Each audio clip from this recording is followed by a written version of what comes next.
Size is already updated. Size is already updated. Okay. And the other is also set to 0. Yeah.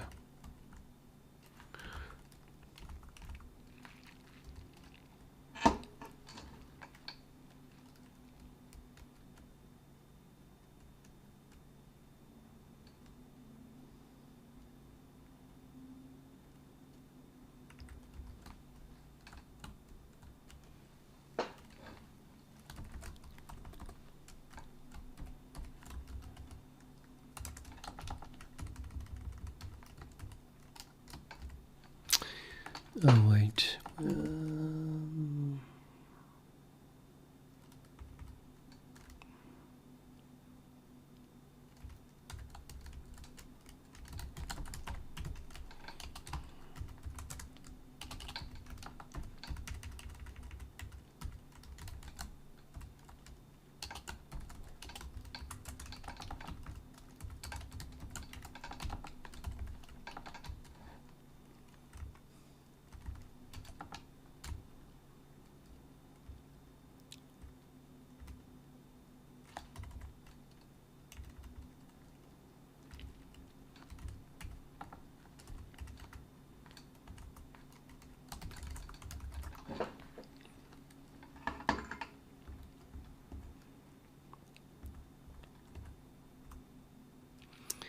Yes.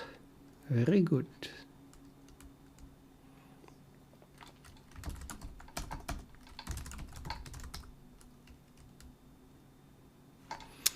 Hello.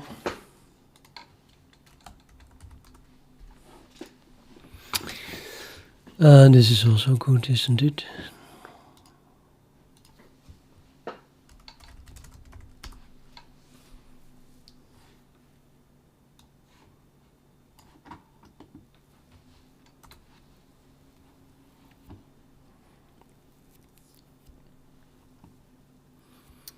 Right.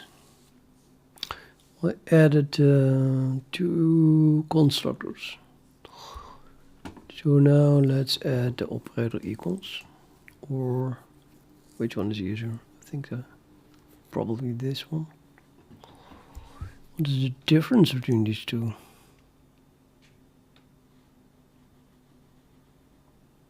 I think nothing. Just operator equals is missing.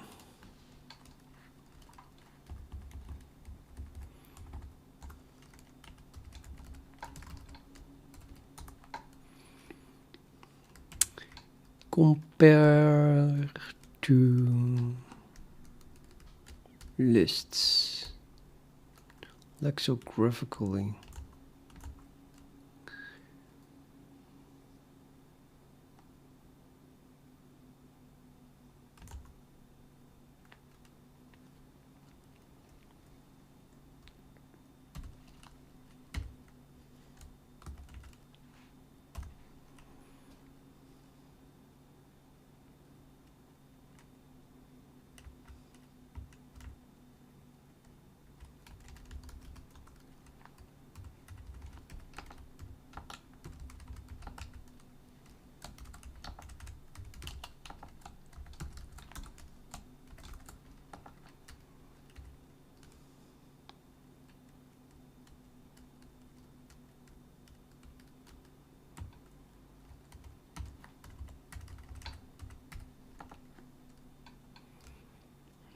T2. Why would it use T2? No, I think it just because it was defined as a friend. Here I could use T, but let's keep the T2 thing.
Yeah, I could just put off by the lexicographic. But that is only for less than, I suppose. So the equal is just plain and simple. This.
Oops.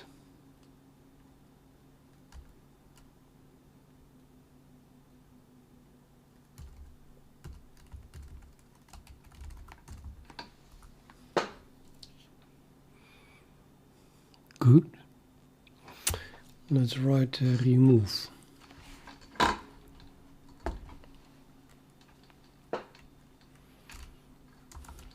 Maybe let AI write it. Remove. Bloop.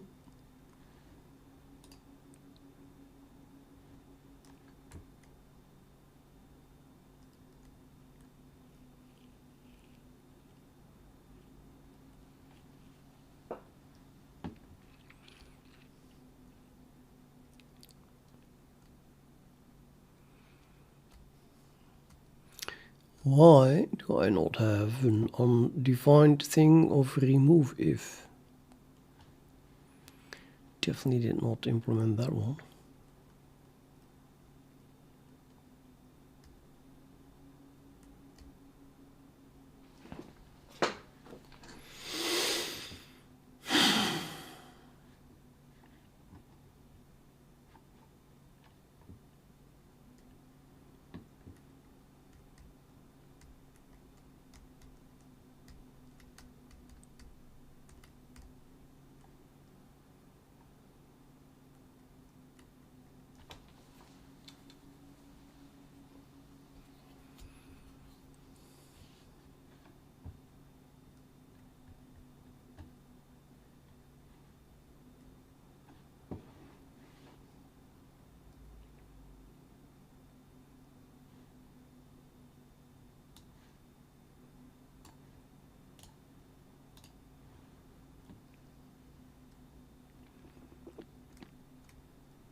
I guess AI should just know this.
Did I not add my projects?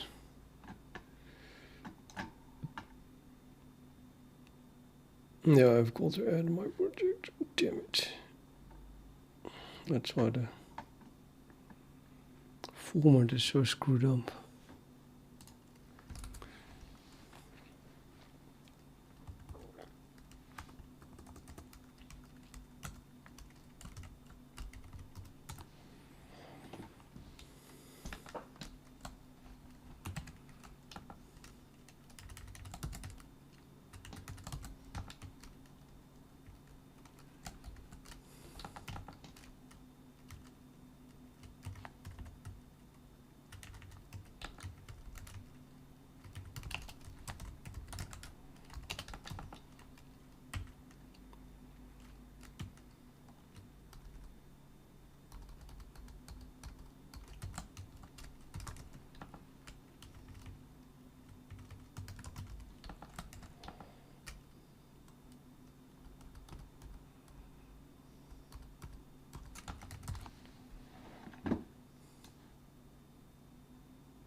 Yeah, I guess that if I work on something specific for a week, I should change the title.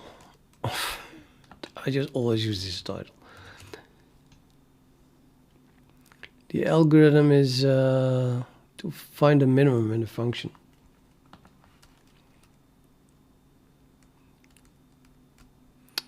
I just needed a better linked list, so I'm writing that one now.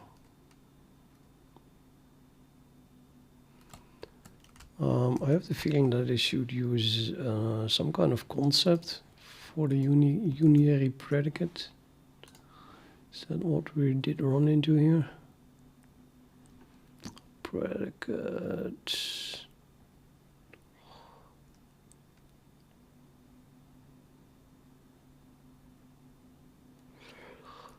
That's the standard predicate.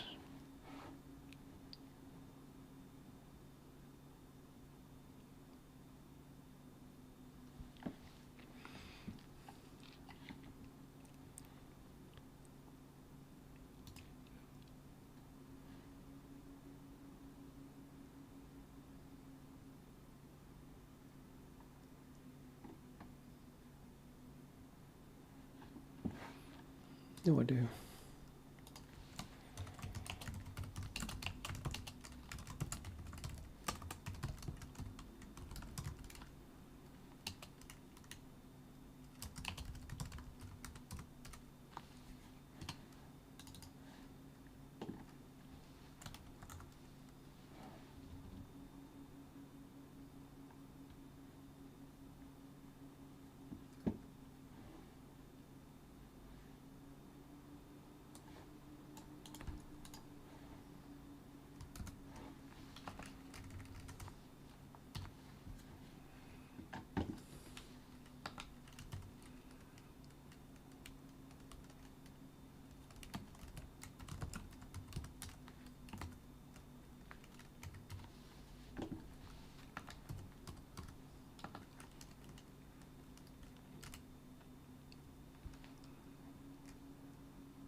Nothing.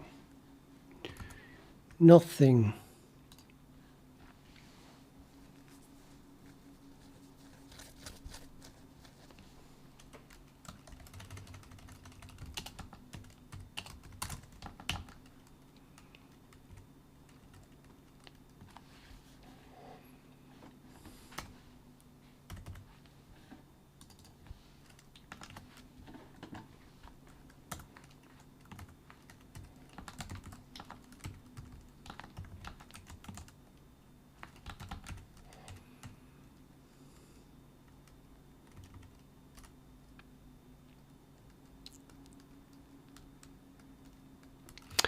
I just feel so insanely weird that I have to. Why?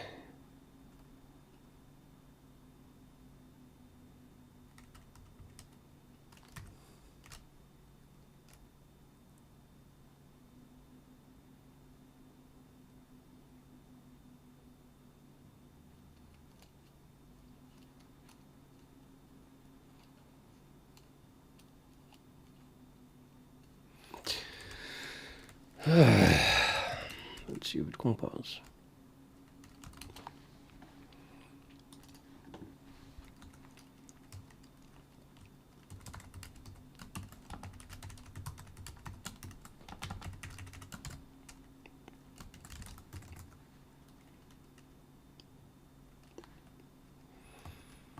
Compiles. So what happens if I remove this? Oh, I'm not even adding. Sorry, I don't have a remove if in my test, I think.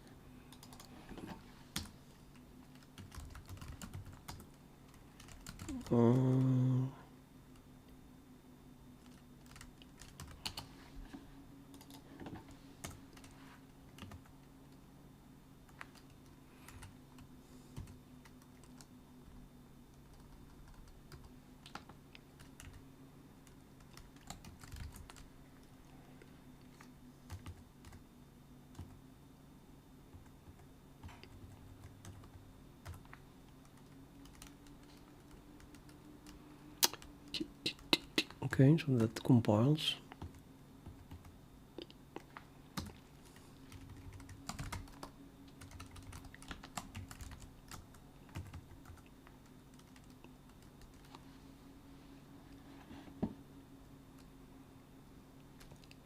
And it doesn't compile, so I guess Claude is right. Not that I understand it, but this worked, so well, okay.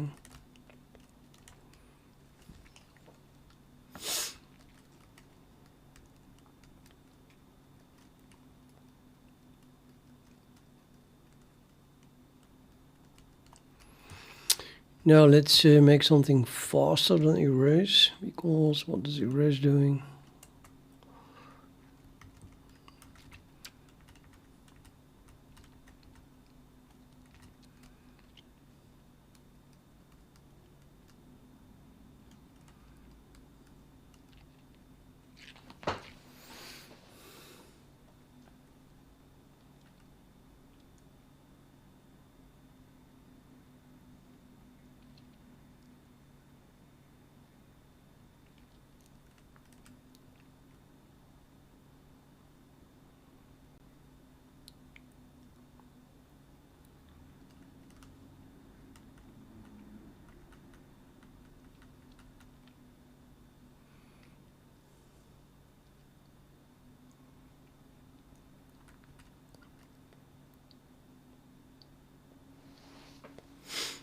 No.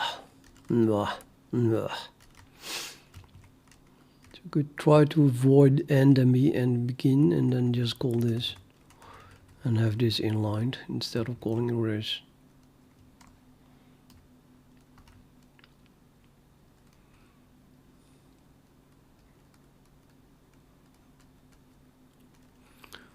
So that means that I would have to avoid position being begin or end.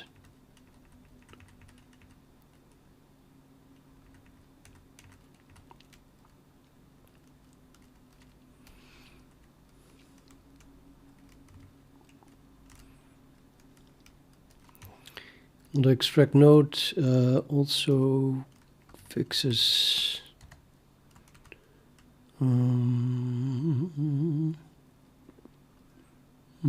actually, yeah, it removes one node, so probably doing double the work if a lot of nodes need to be removed, but it seems very unlikely. Typically it will be only one node, so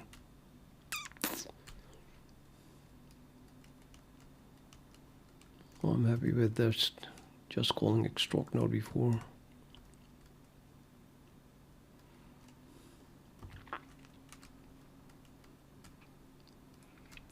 I think I'll just leave it like this.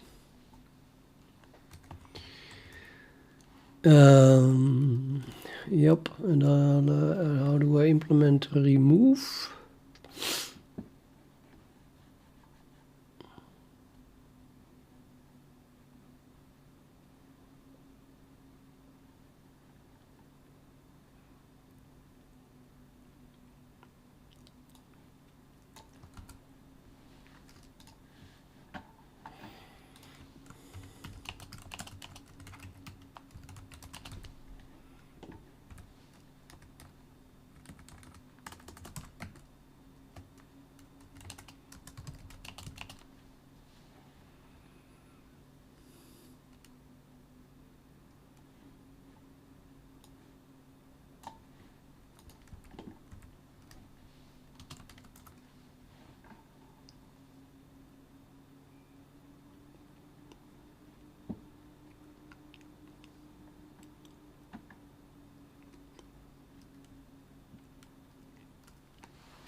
Yeah.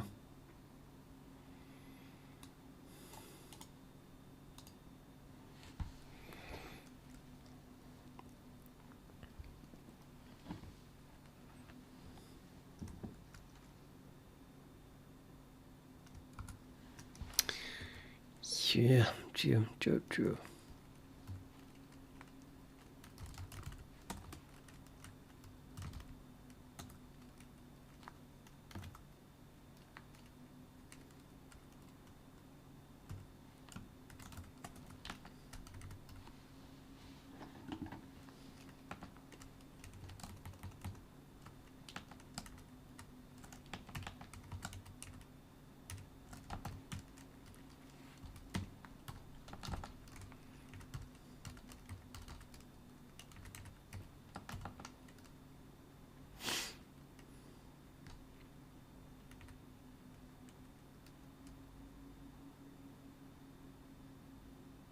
Yeah. It's actually not that bad. So this is a lambda, and that creates a undescribable type. But the type includes the whole definition, basically. I think. So then the unary predicate becomes the type that is this lambda, and then it has it inlined, because that would implement or compile the remove if with this lambda as the predicate, where then it sees that calling this is equivalent to comparing star it with the copied value. So yeah, if this is maximal fast, then the remove implementation is also maximum fast. This is not maximum fast, but you can definitely do this. Definitely do this, except of course that const must be there because I want it.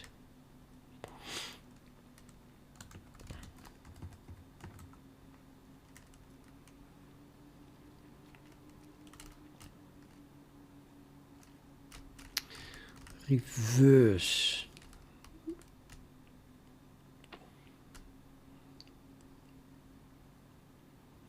We try to implement reverse myself.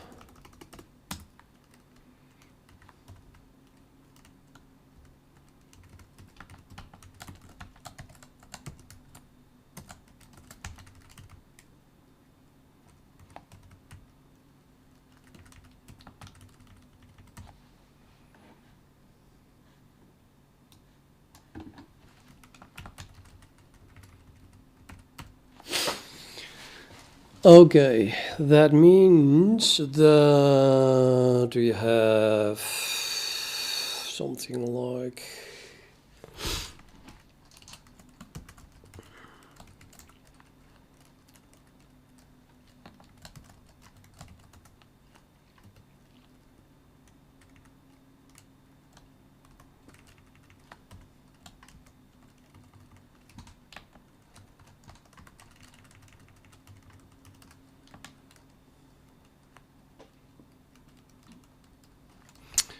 I have to put it in the base class. It's a base list.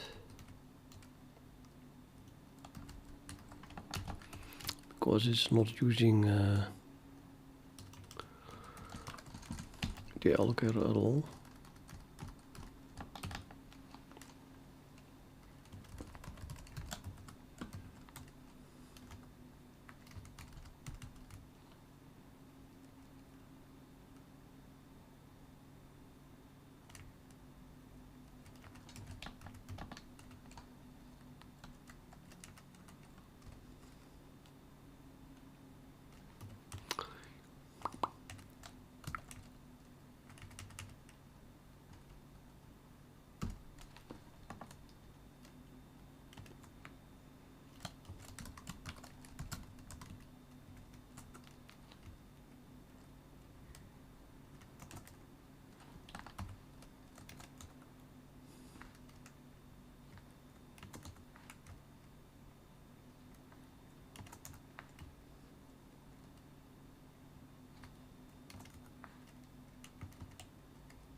And then only sort is left. Well, and the stuff that I commented out. Okay, still have to implement this.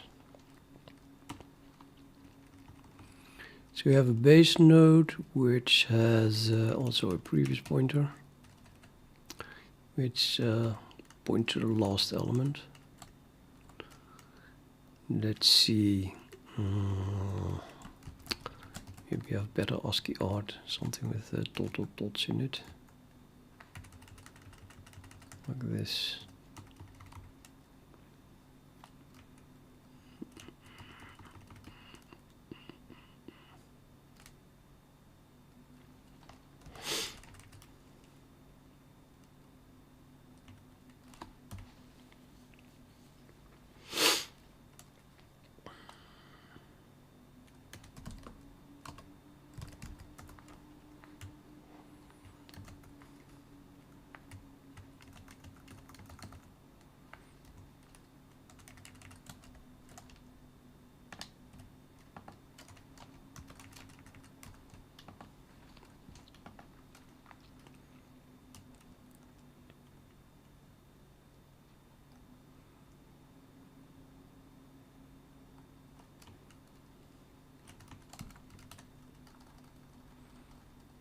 Well, that is simply end.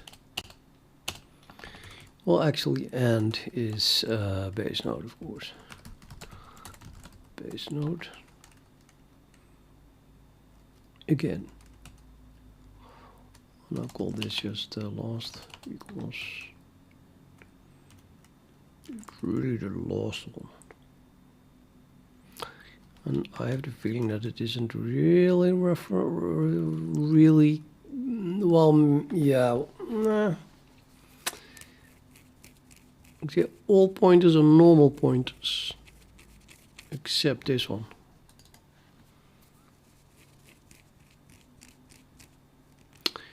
So I don't think I have to make special cases for, let's say, begin with respect to the second element. Let's just remove this one.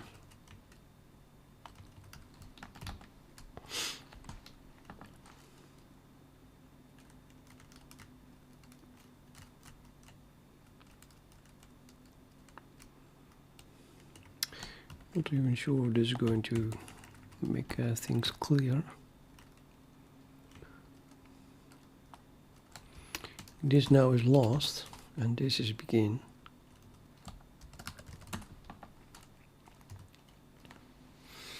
And then everything in between also is reversed.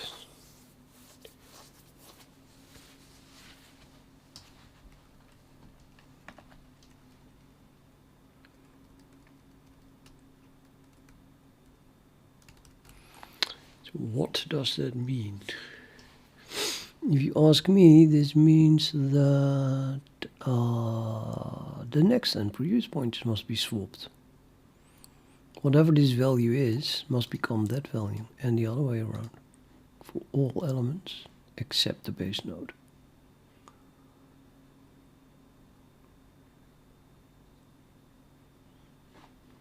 Yeah, don't even need to ask the art. Let's just make a loop that loops over all elements. I'm gonna do node type pointer current is base node next, but it's not allowed to be empty. So if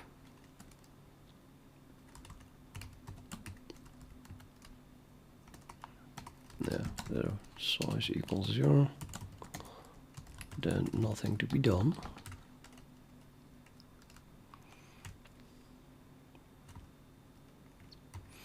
Which means that this is now not end.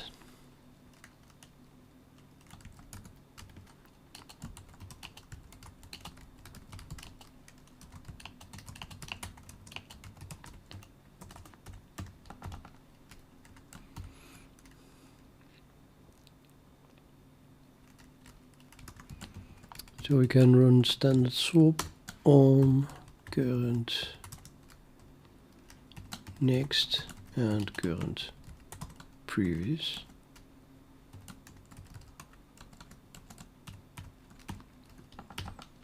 And then leave it to the compiler to make that fast.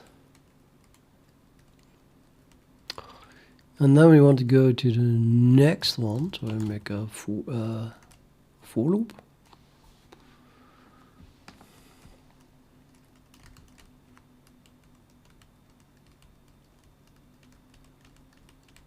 Yeah.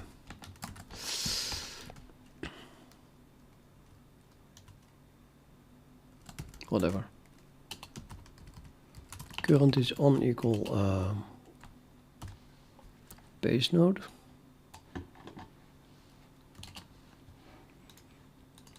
Current becomes current next.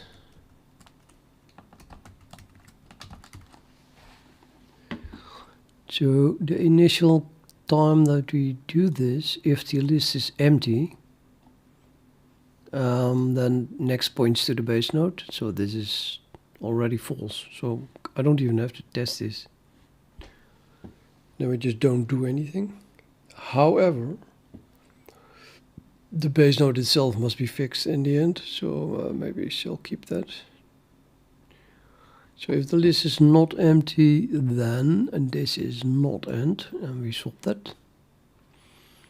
And then current goes to the next one, which might be, let's say this is now last, then it's still not equal to base node. Therefore, yeah, I had another convention. Let me see if I can find that back. ASCII art convention. Oh, I'm doing base node here as well. Somewhere I did it. Clearly not everywhere.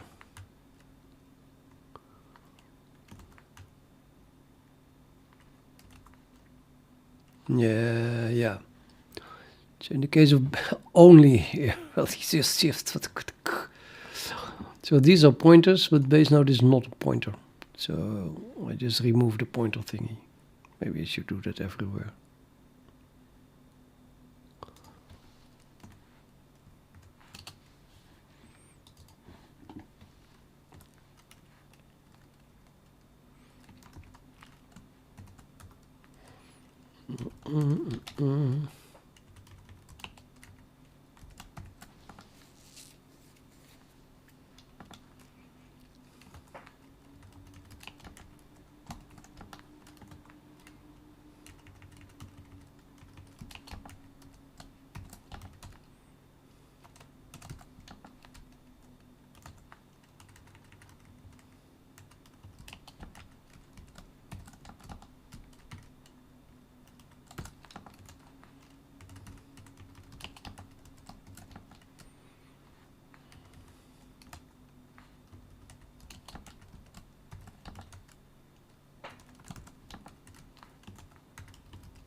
In we are around.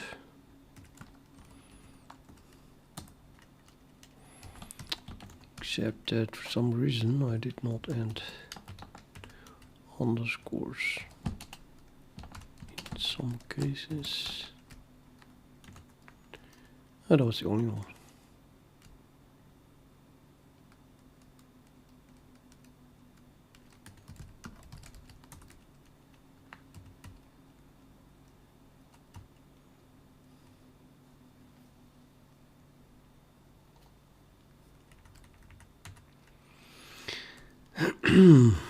So if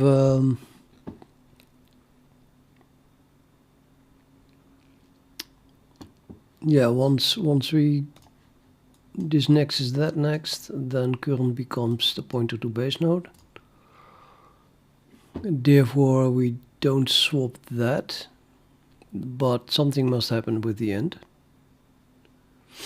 Except, of course, when it is empty. However, if it is empty and we swap that in the right way, then that's still okay.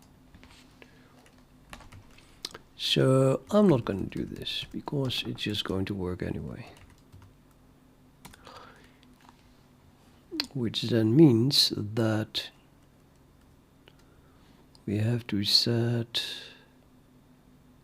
a node type.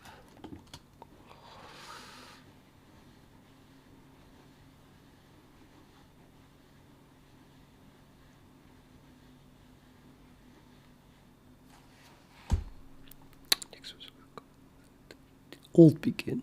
I'm gonna call this begin. So begin is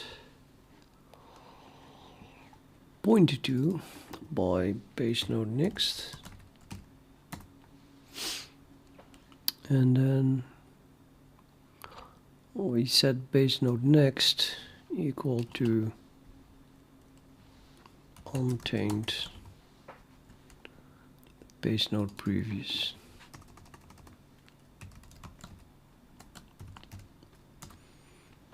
And base node previous is set to tained begin.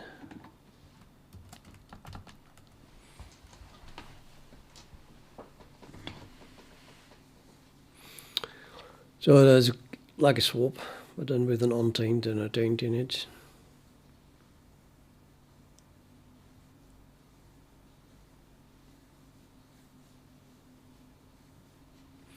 Which is not doing anything and not necessary in the case that the list is empty, but yeah, I don't know. Might as well do it because I think that in most cases the list is probably not empty if we try to reverse it.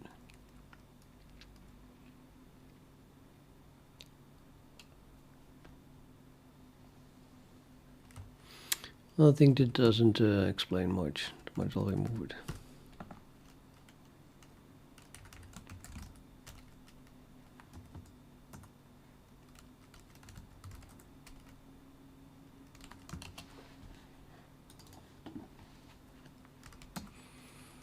It's list based now.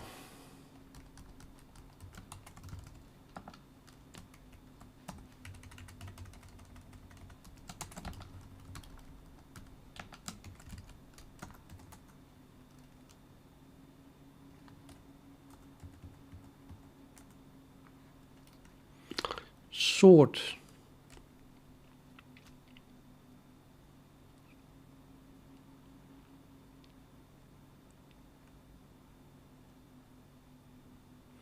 I guess I'm going to implement the normal sort also in terms of the one that takes a predicate.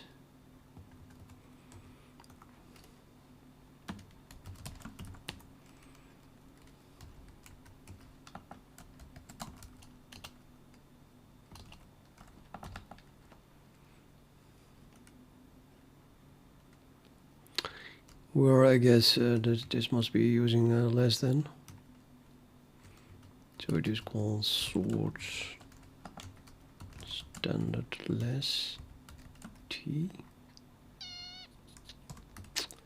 Suppose t.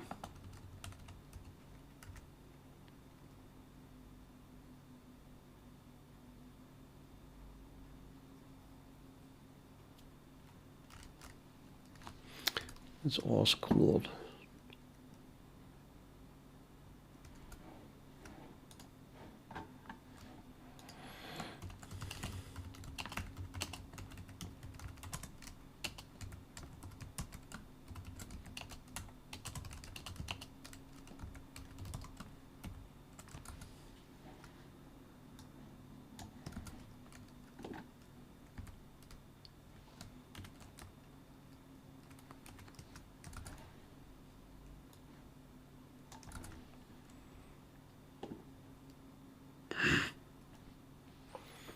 Useless shit.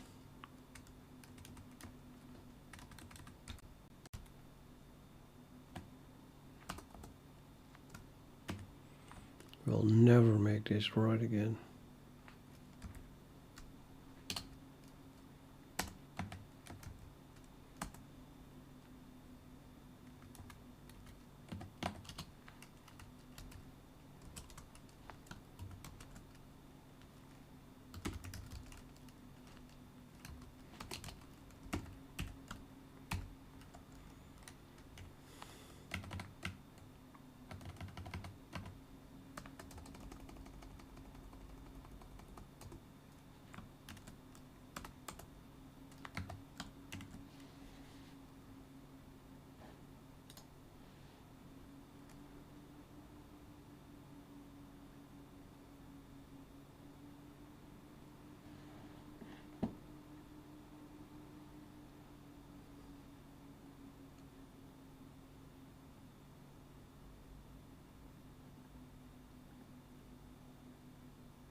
So yeah, pass a temporary standard list.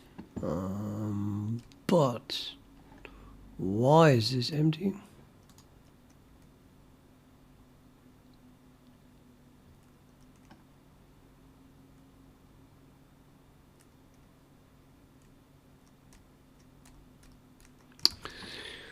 I think it must be a T. Less T. How can it even compile, man? Okay, let's implement this one. Well, implement.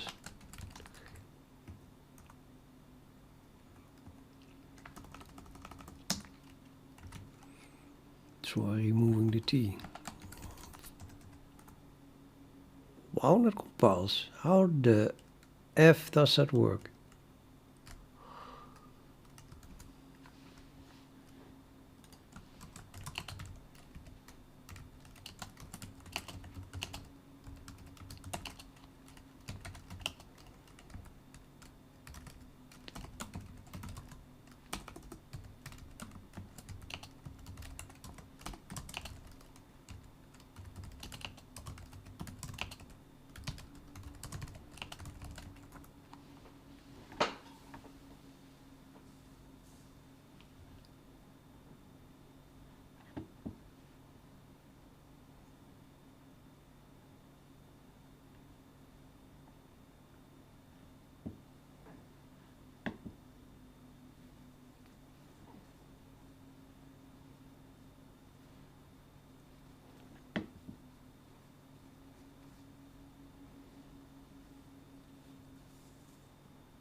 No, okay.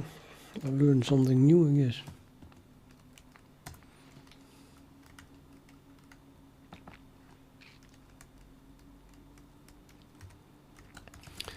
Still have to implement sort, or actually that is such a difficult thing that I'm going to first do all the fix me's.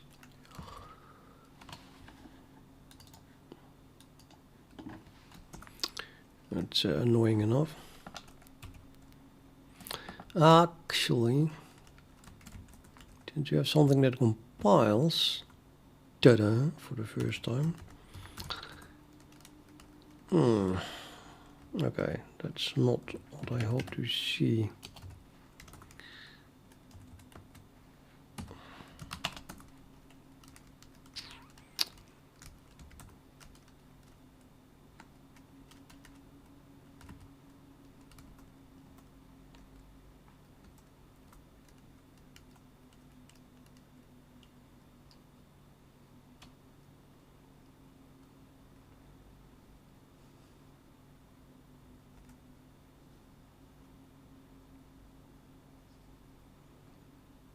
His size is crashing.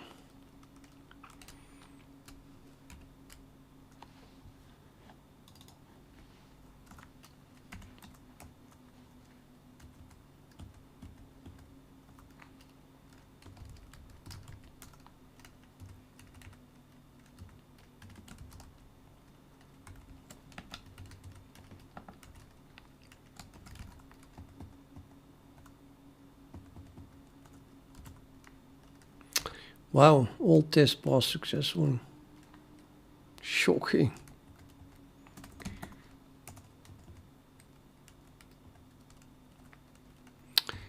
Now then I guess I start with this. Why is this resize not working? 5,42.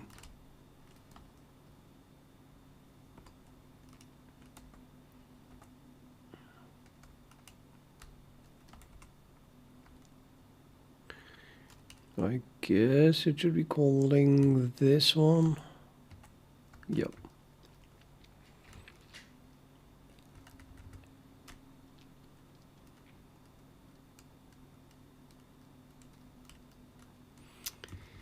If 5 is larger than the current size, I have no idea, is it?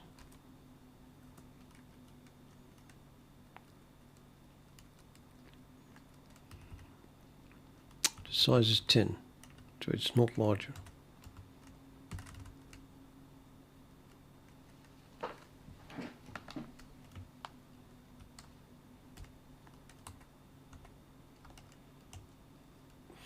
So this simply calls erase.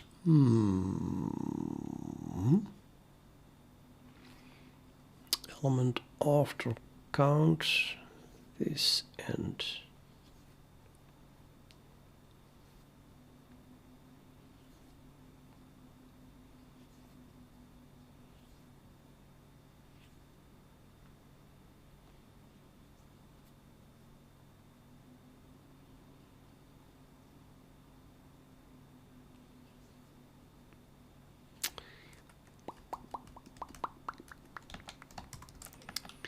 let me first test 13.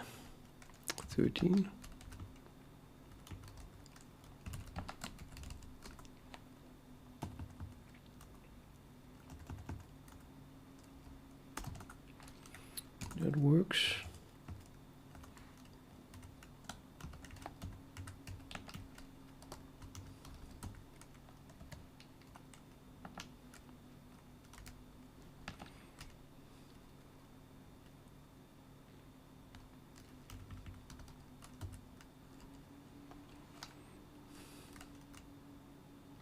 This is not huge now, right? So after this, size must be 5. And we crash.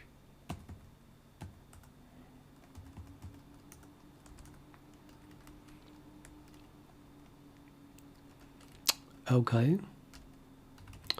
Up, up, up, up, up, up, break.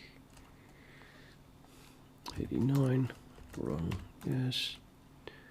Step. That constructs a value type.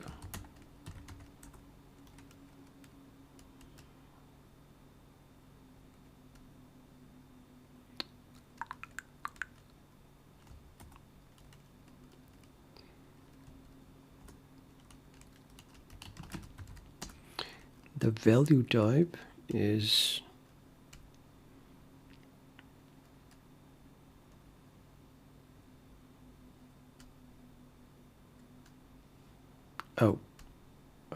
what? Just the what?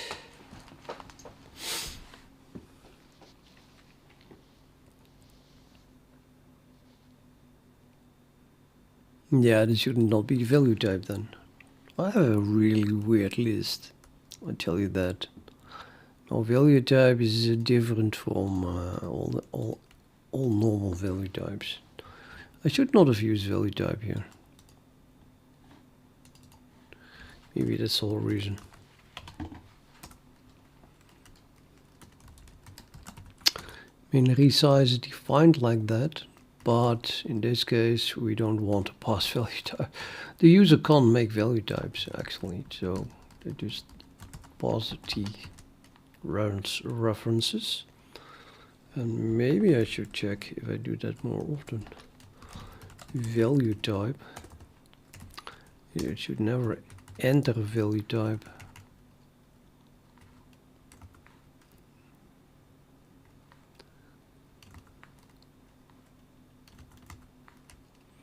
Yes, argument.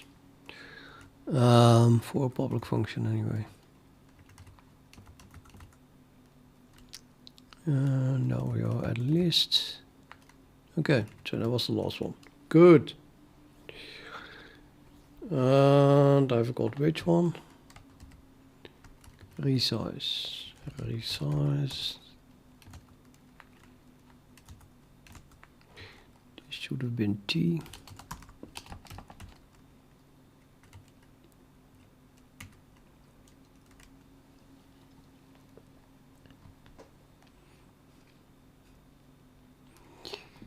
And we never get it anyway, so this did not fix the bug. But I'll have less nightmares while debugging it.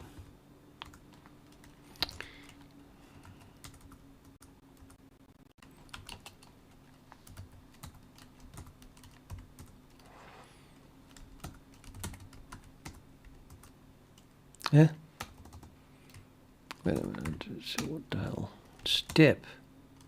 Finish.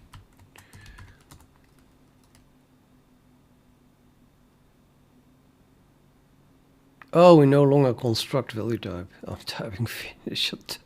I'm it. No, okay. Stupid step. Now we are already there. So in this case, value is just an integer 0, which is not being used because count is 5 and the size is 13. So this is not true. So we call erase. Now this end must be correct. Of course, we have used that a billion times. And then what probably goes wrong is element after, because I think erase was also tested.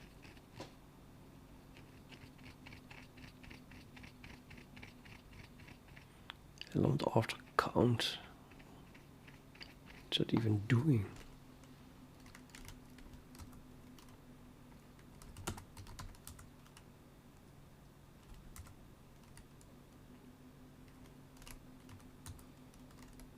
Find the element following the first count elements. Only call this when size is larger than count. It returns an iterator.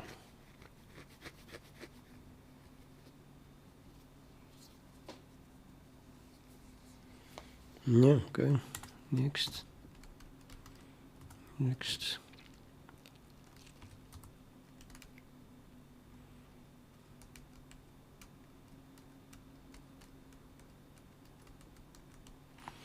Point to first element, point to the first element in the list. Result is base node next. Yeah, that's true, of course, because, well, is it not possible that the list is empty?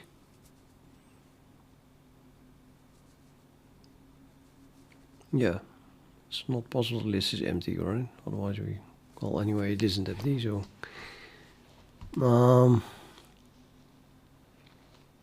skip count elements.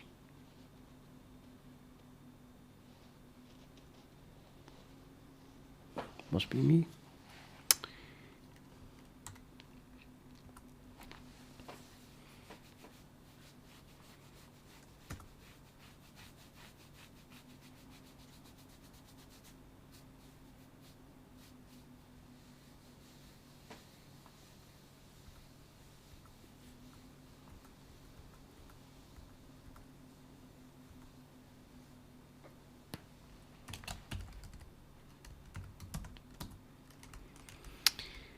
That looks totally correct, doesn't it?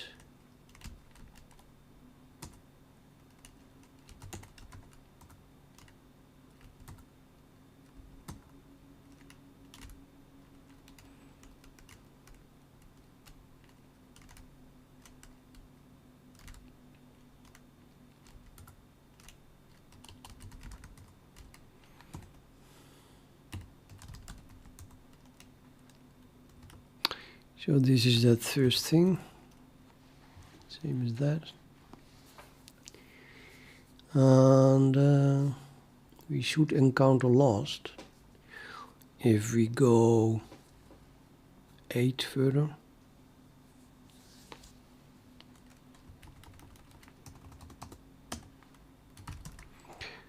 List last. Pointer is that.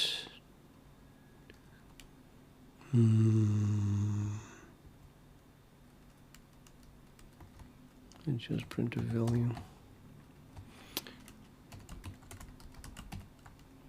So this is what was it after, right? So the 5 after, so the 6th element. So this is the 7th element.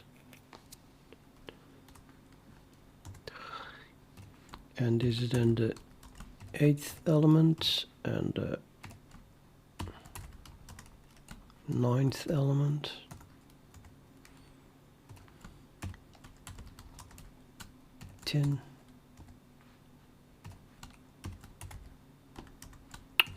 The 11th element, the the 12th element, the 13th element, and the next one does not exist. So this must be end. Oh, that is end.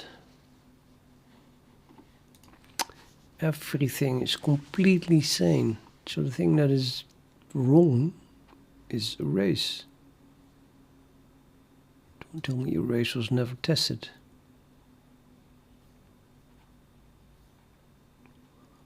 How is that even possible that this goes wrong?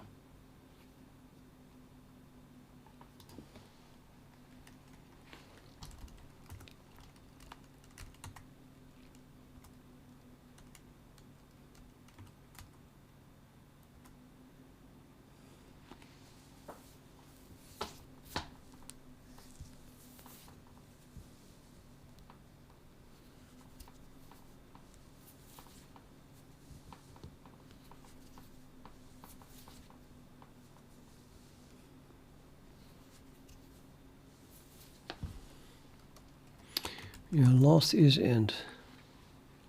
Maybe it's not allowed to call extract range with end.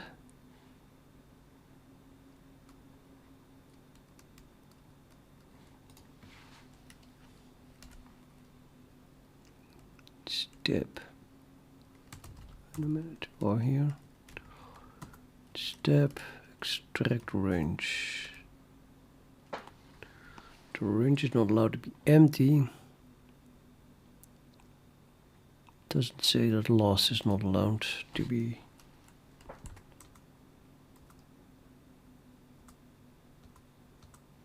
Yeah, it works with loss can be end.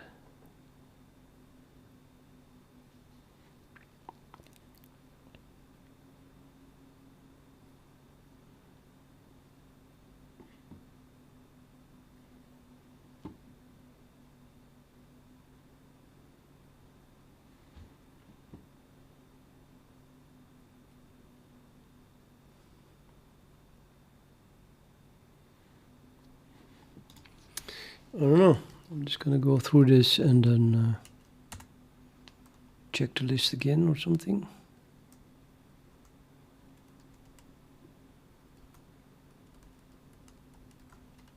Oh, wait a minute.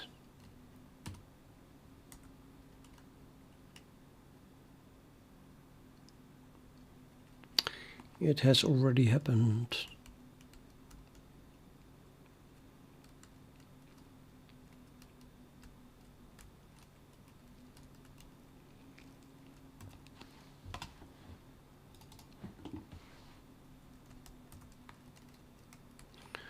So loss extracted is this thing, which is indeed the last element that was in the list. And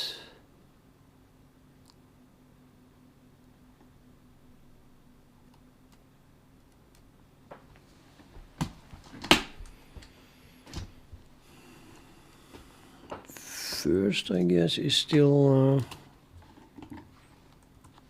existing.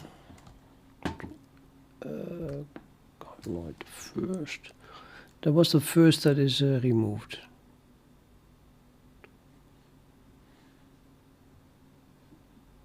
Yeah.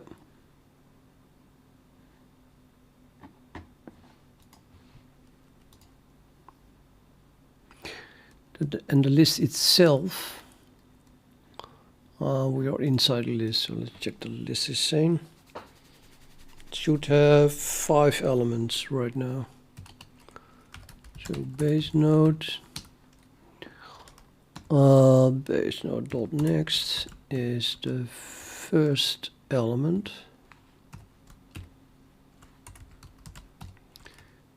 The second element, the third element, the fourth element, the fifth element, and now we should get next. Sorry, we should get end. Yep, that is end. has always been int.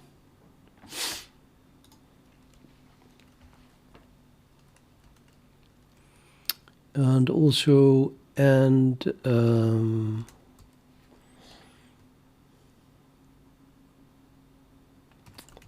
previous should be the tainted previous pointer. So yeah, so that is this pointer with a 1 set.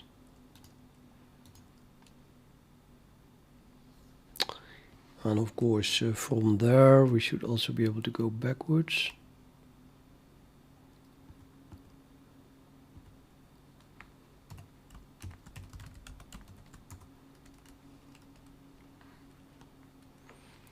That's the previous one, and so on, I bet, until this one is again the base node. List looks sane. The size should be 5. Ouch! The size has not been updated. Well, maybe by the way, we can't know that. We are going to subtract count, I guess. So count is being counted. Okay. Current frame. Count is 1. Value is current. Okay.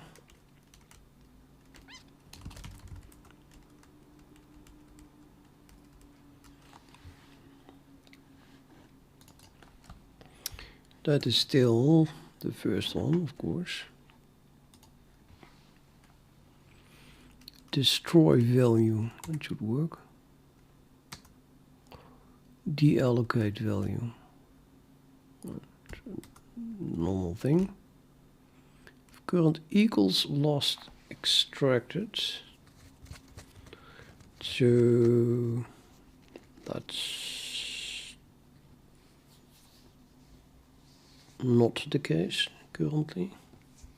So current should become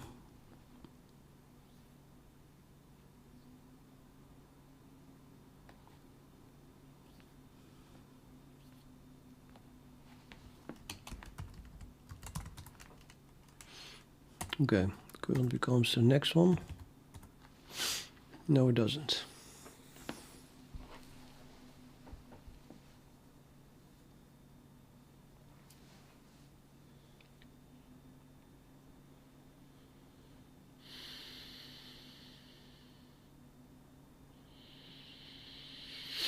Ah, okay, I got it. Destroyed and deallocated, and then we still access it. So I have to get this before doing that. Erase is corrupted. Wrong, bugged.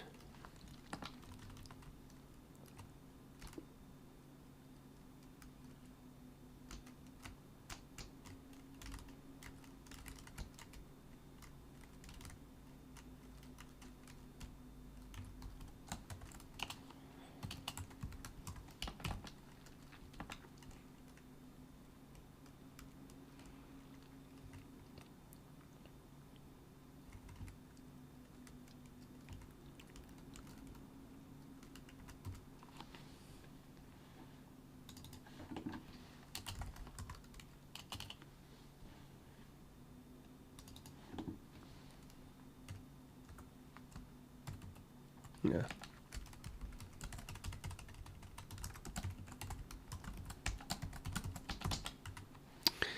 But yeah, I would rather just change current immediately. And then what happens then? Then I need to change this. Where last extracted is then also incremented, but we can't do that. Blah, blah, blah, blah, blah.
Hello, coding youngster.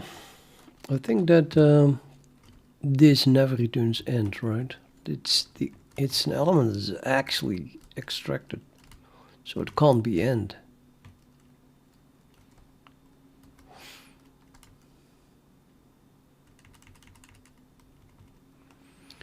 It returns last minus 1,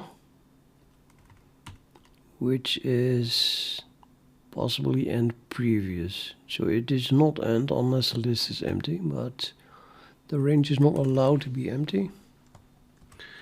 Yeah, I'm okay. The list is not empty because we tested here. So I can increment the last extracted. I think I'll just do that.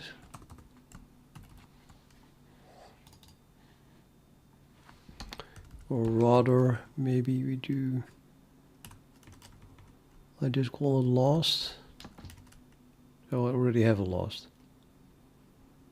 I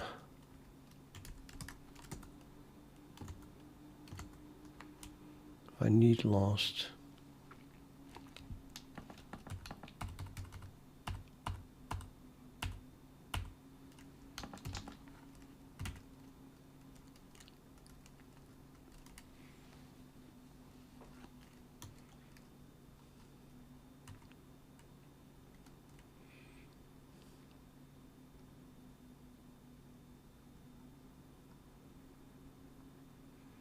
Can ignore the value. It's like literally last decremented by 1.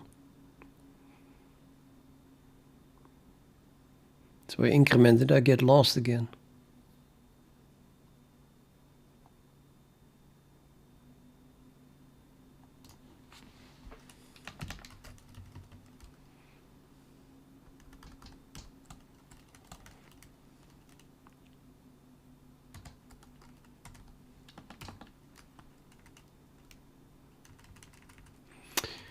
So if now I use current and then if I increment current already, then we can compare current simply to last, in which case we're done.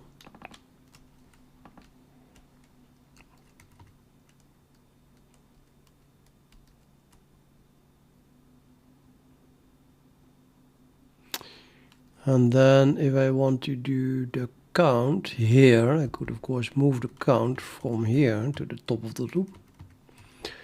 But then it's done in the beginning too often, so we begin with 0. That's still the same thing then. And then we can make a simple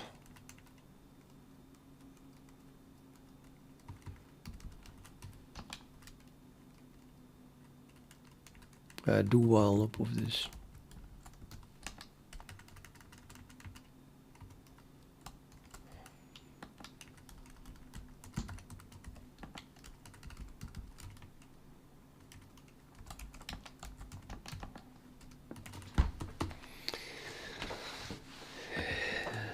My day, okay, man. It's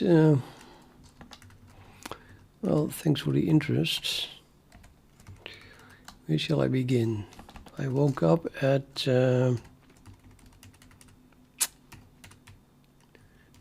when did I wake up? I think 7 o'clock. Yeah. So I immediately grabbed my phone to play games. And by the way, next week I have to go to a hospital, and then I am woken up at 8 o'clock. So that's why I desperately try to get used to getting up at 8 o'clock. And yesterday I went to bed actually because I had been to the chess club, so I came home too late and I still had to do sitting behind my computer and playing games on my phone. So I think I turned off my phone at 2 a.m. and then I woke up at 7 a.m. So I had 5 hours of sleep. But did I try to continue to sleep? No, I thought, well, why not? You know, I woke up, so I took my phone and I played games until my alarm went off at 8. And at takes an hour, so I continued playing games until 9 a.m. until the alarm stopped again.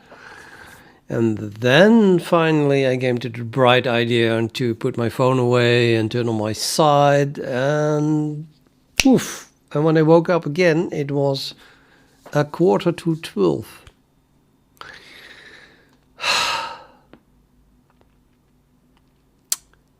I think that I took my phone and then started to play games again until... It's actually a good question. I don't know when I got out of bed, but pretty late. So then I went to sit behind my PC again and I coded a while until I even streamed at some point. Until I think 4:30. And actually, I'm being sarcastic. I hate it when people say, "How are you?" You formulated differently, though. You said, "How has your day been?" So I think, okay, I'll get you and explain to you exactly how my day went. But yeah, I did stop streaming at some point. I do not remember exactly anymore what I wanted to say. At some point I said I needed a break. So I stopped streaming. I played chess, of course. Then I said I'm going to stop streaming because I have to walk. So I stopped the stream and I still didn't go for a walk. But I don't know, did something else on my computer. Finally, I got up, got a chess book, and I went to a local cafe here, or as a lunchroom actually, where I had a cup of tea and an apple cake. And then they threw me out way too soon because suddenly they closed at 6 p.m. instead of 8:30, telling me that now it was winter and then they closed earlier. Well, in the summer they're open till, I don't know. Anyway, then I left there and I went to the, what is it called? Shopping mall? No. The shop where you can buy food. So I bought 2 microwave dishes and then I walked home and I ate 1 microwave dish while... What was I doing while I was eating?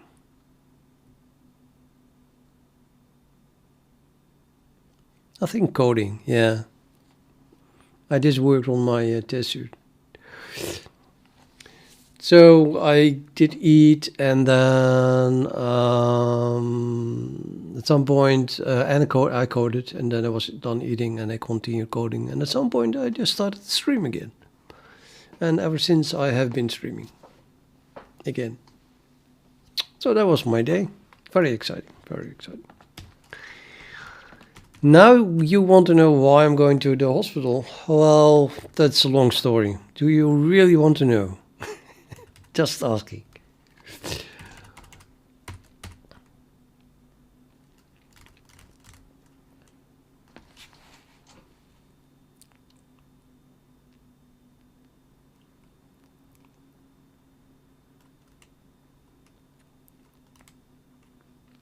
I think this should work.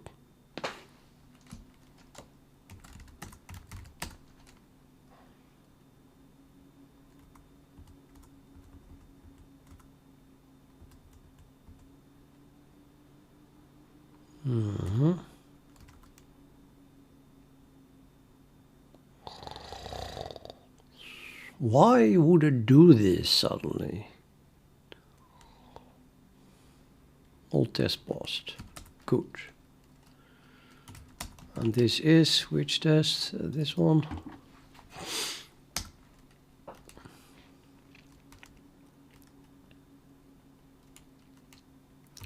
Okay. Resize has been fixed apparently. Fix me. Unique does not exist. I have to implement unique. I probably will it implemented in terms of that one, so might as well uncomment both of them. but it does not compile anymore. Well, it doesn't link anymore. Oh, it doesn't even compile. Well, it's used but never defined. So we get these days an error instead of a compile error instead of a linker error. Really.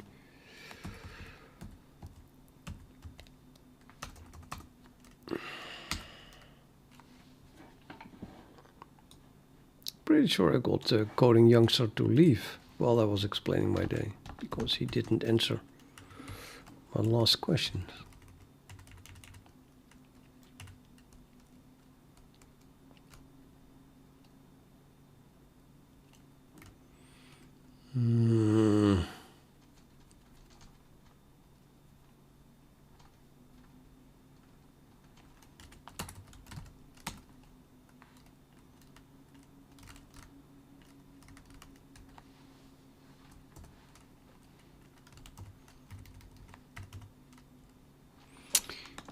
Binary predicate.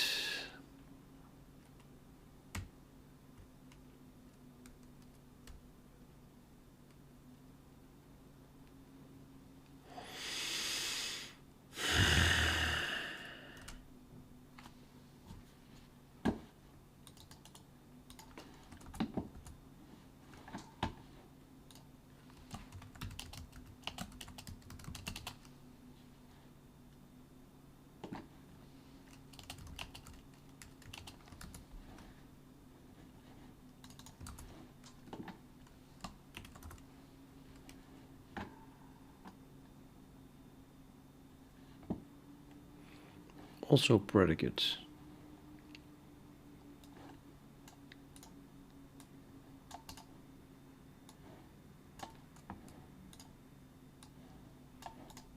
Yeah, my mouse is still broken.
Oh. Oh.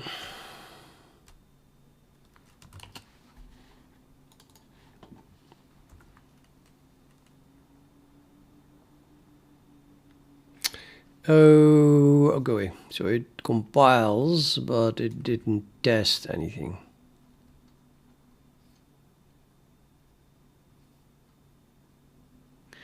What should the result be of this thing? Unique, unique, unique. What does it even do?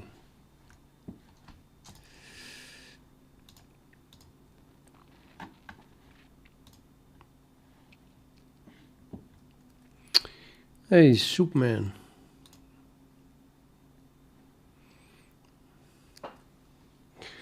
I think I saw you before. Some vague recollection to have seen your name before.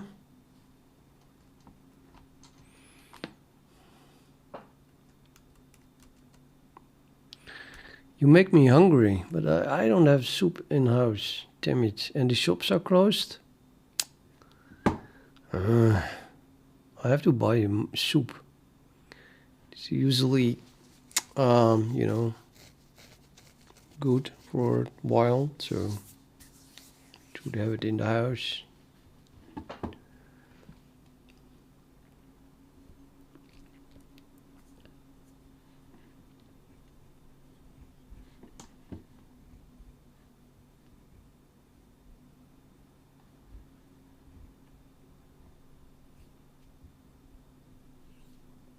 Good soups are. Return value, the number of elements removed. Oh, it's a really complex thing. So this is, oh, now I get it. Yeah.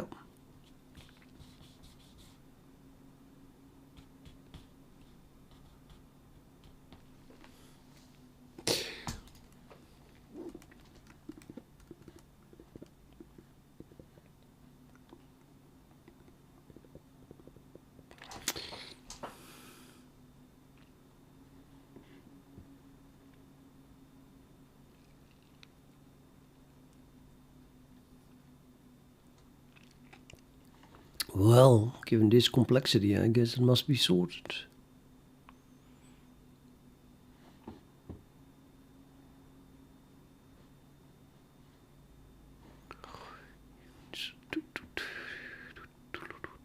It doesn't say anything about needing to be sorted, but it must be.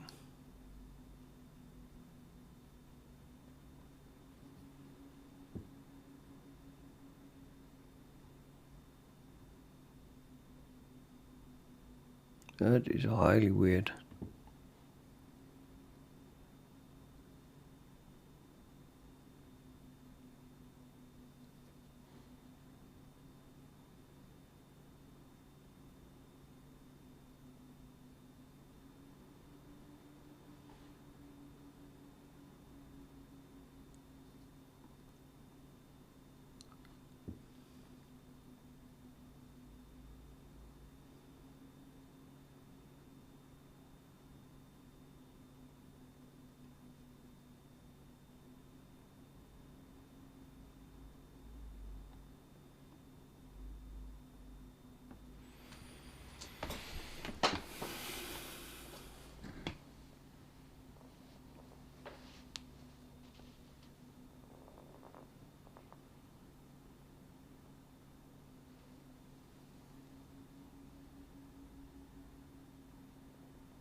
Okay, so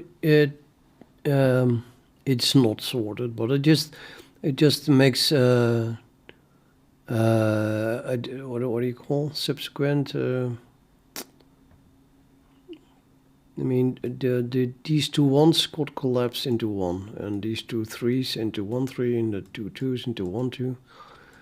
But it only compares to elements that are come after each other. So indeed, if you really want it to be unique, you have to sort it first. But yeah, it does work if you don't sort it.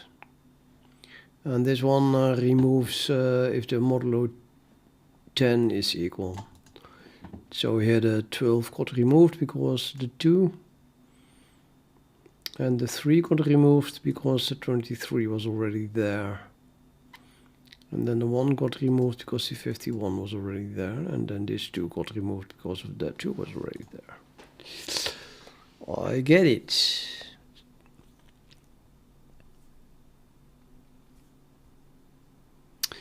That looks a lot like the other one, where we called erase.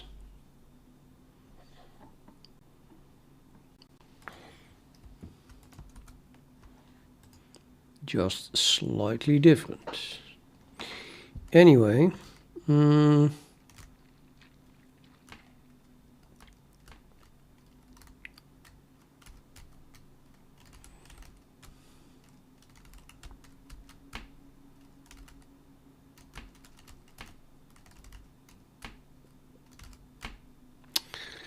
yeah, we don't have an insert. Oh, okay. Let's implement it anyway. So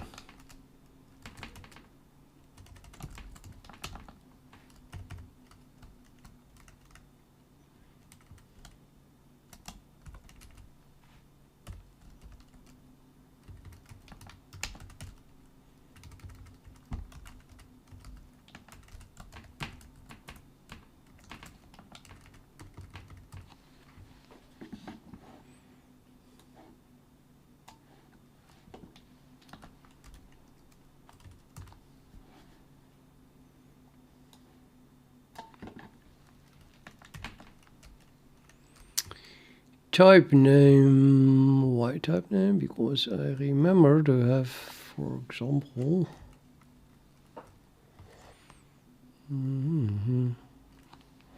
yeah, we just have list iterator without type name in front of it.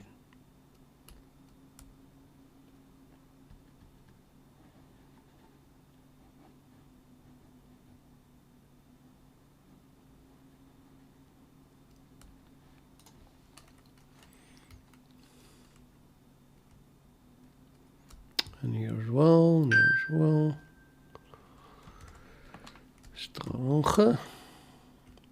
Let's try to remove that.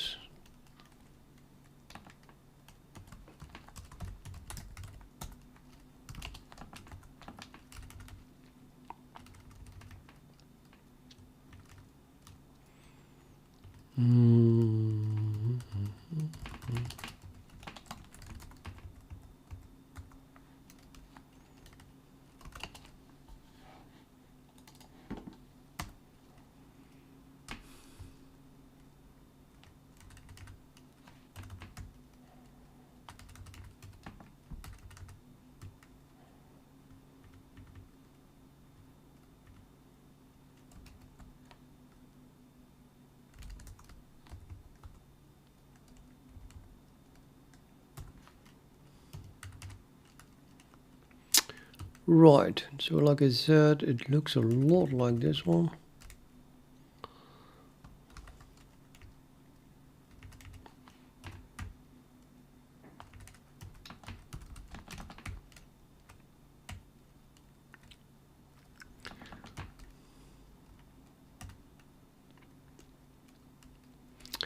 Except this case we have binary predicate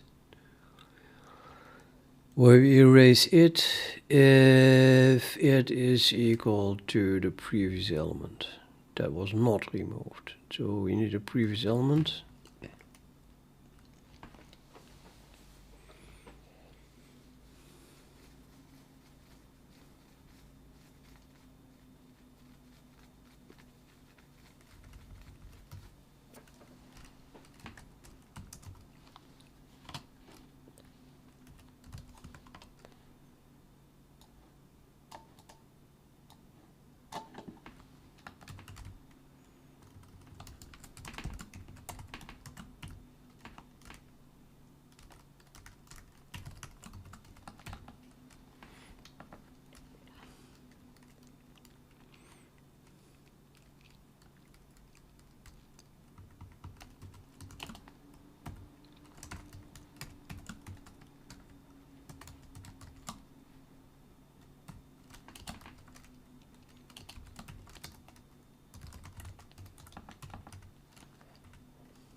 Have to do that before incrementing it.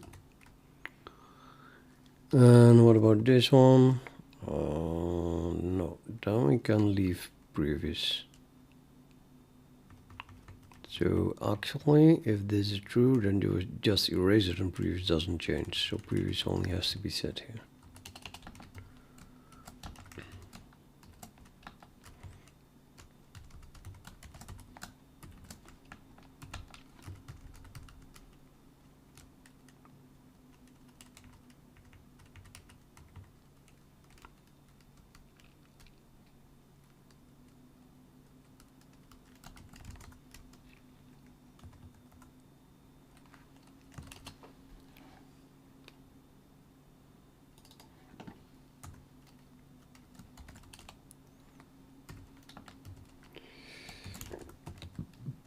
I don't like that. What, I don't know why not.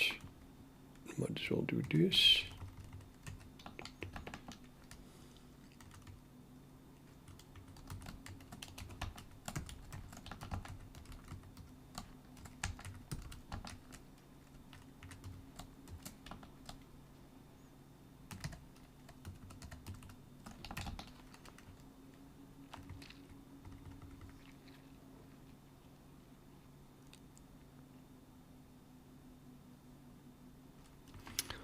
Actually, this code even works if size equals 1, equals 1.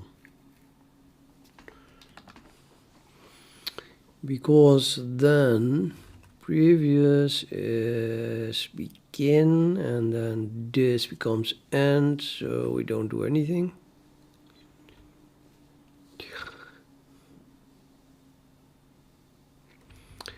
In fact, it probably works even if I don't test this at all, because then this is end.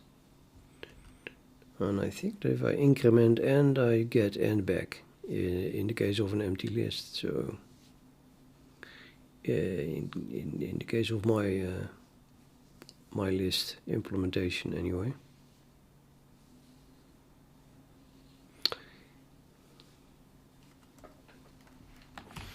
I'm gonna do it.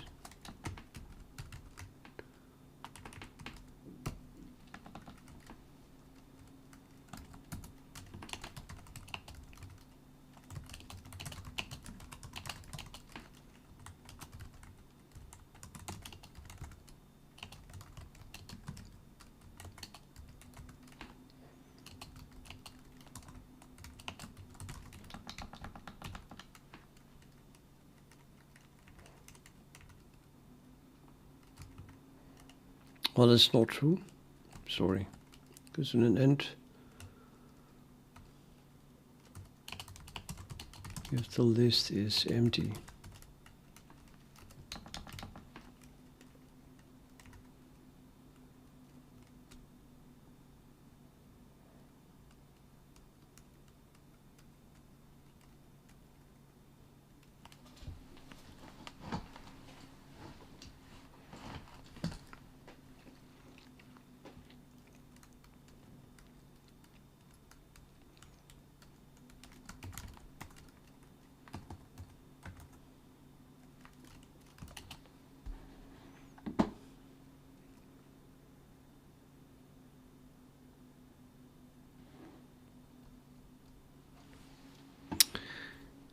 Shocking.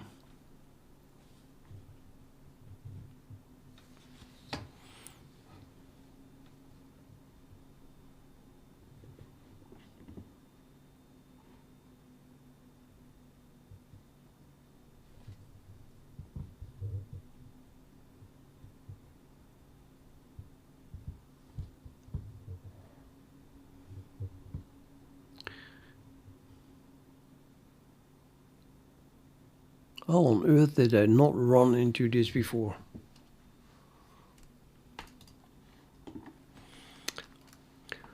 Oh,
think the reason is that it is a temporary. There's no reference here. So we call the same thing of the base class, const here. And also that one returns a non-reference. So we have an object that is const iterator, but calling that here returns temporary. So we cast this to the base class and then call the post increment operator on that, which they returns a const iterator object as a temporary. So we are not allowed to cast that to a non-const reference. So I can cast it to a const one and then create an iterator again from that.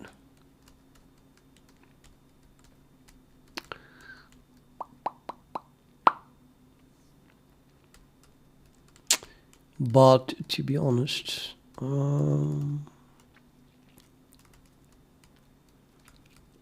well, it probably doesn't even matter if this calls copy constructor, because the whole iterator is just a single pointer and all of this is inlined. But what I really wanted to do is just make this function an alias for the function above, and just have it return an iterator. Like maybe I should do just a reinterpret cast instead of a static cast. Nah, I mean,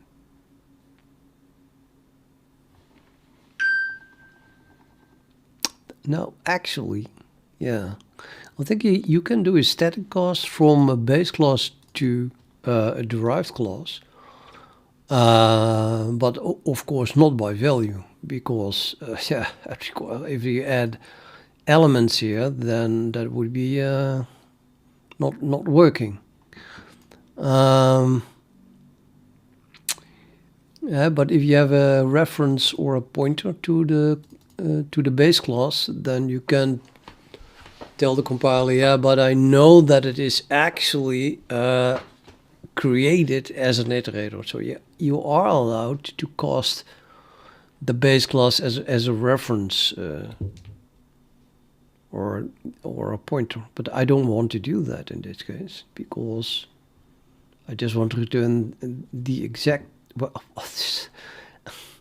I mean, if the iterator itself, sorry, if the const iterator itself had more members than just a single pointer, then let's say it would be big, then we really want to avoid the copy constructor here while returning this thing. So we want to make use of copy elation, meaning that we could create an iterator object in advance and then return that and then initialize that one with whatever we get back from here.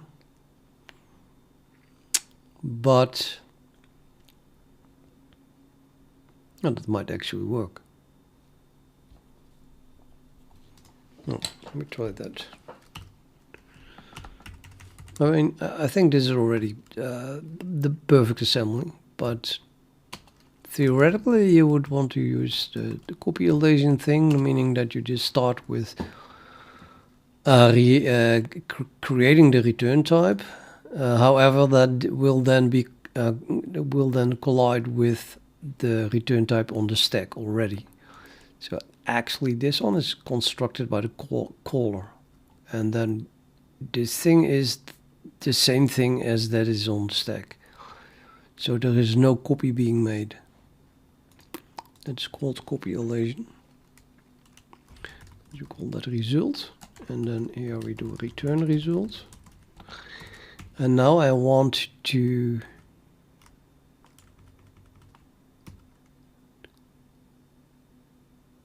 we still have to make a copy, right? So we have to make a copy of this. That's the whole problem with the post increment to begin with.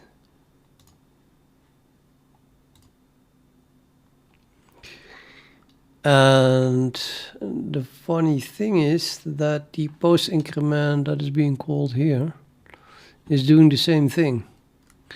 So it's first making a copy. See, the return value is this thing, which is a copy of this, and then we call that on it, and then we return the copy. But if copulation happens here, then actually this thing, we want this thing to be our copy here. But we already made a copy. So it doesn't make much sense to call the post increment anymore. We should just call the pre-increment on the result.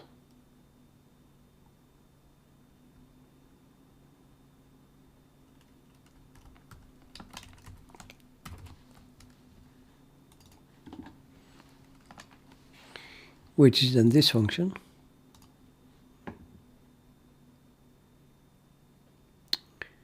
And that is a perfect cast. There's no assembly code. Well, it calls the pre-increment of the base class. So that would be this one, which sets just, you know, pointer becomes pointer next. Where pointer is just an element of the base class, aka of this.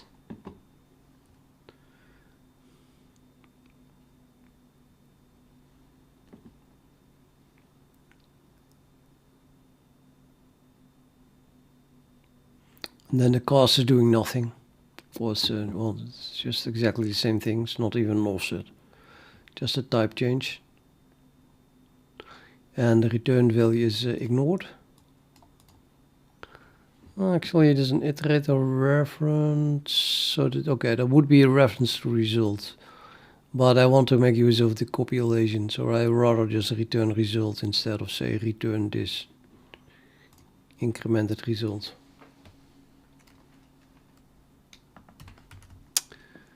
But yeah, in the end, I think it would be the same assembly anyway. But okay, let's do the same thing here.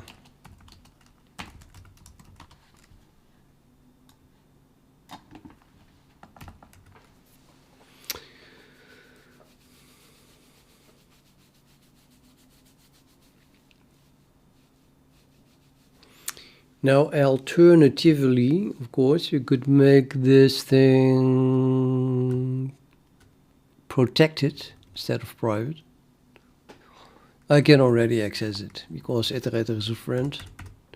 So we could just implement, not call this at all, and just use this line, if you get what I mean.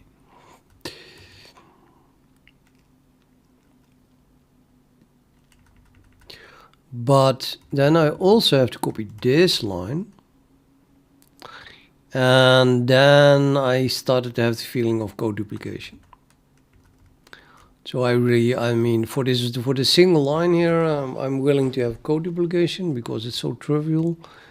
But this made me stop and just, you know, I just say, well, I just type something in and the compiler will make it all disappear. And now it's like literally implemented in terms of the base class. So I don't have to worry about this in terms of the code duplication, which is really bad. Okay, but really we wanted to do that one, and then we wanted to run it.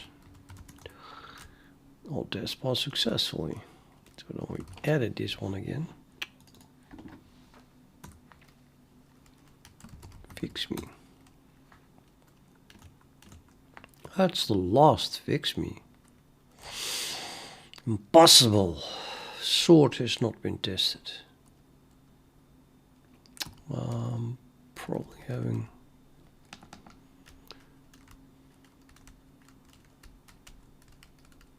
Oh, there was a nasty one as well, I think.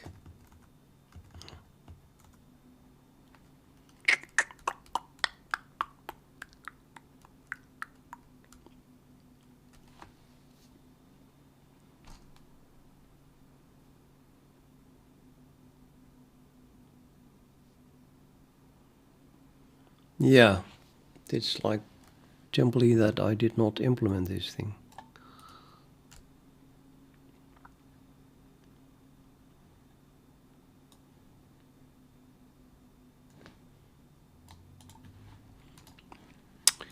No, I have no idea how that is done, so just going to ask Claude again.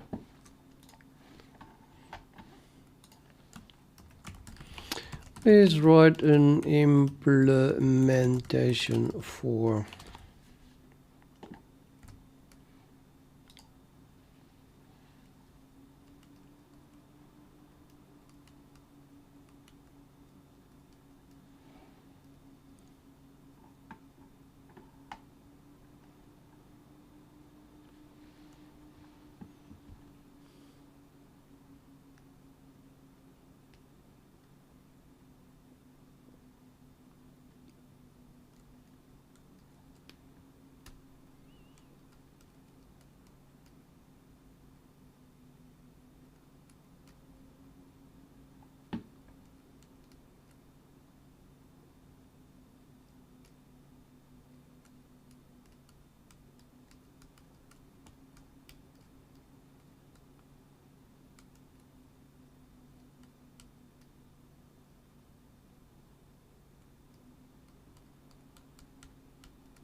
I'll copy it, but I'm a bit hesitating that the size is only tested at the end.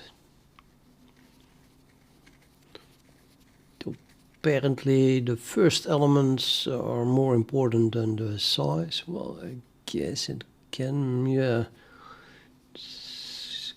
It's lexicographical, right? It's kind of like you would compare, say, words. So if you have a word that starts with a Z and a word that starts with an A, then the length doesn't really matter. The word with the A is first in the alphabet.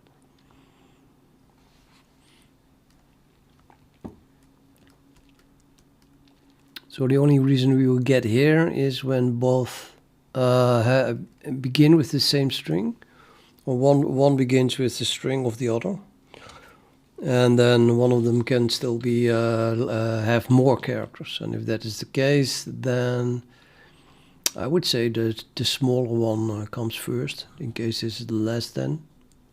So yeah, the left-hand side is should be the left-hand side here as well for the size, because the smaller size is first in the alphabet, as in less than, if it is less than.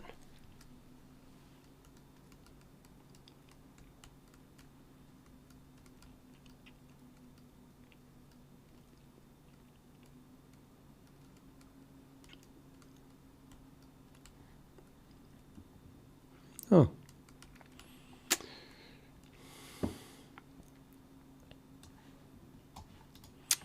Also need include compare. I don't think I have that yet.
It's funny.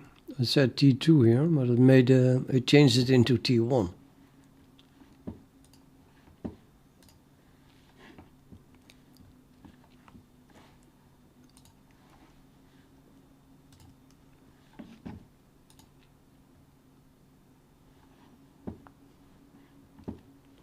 It's really just one T.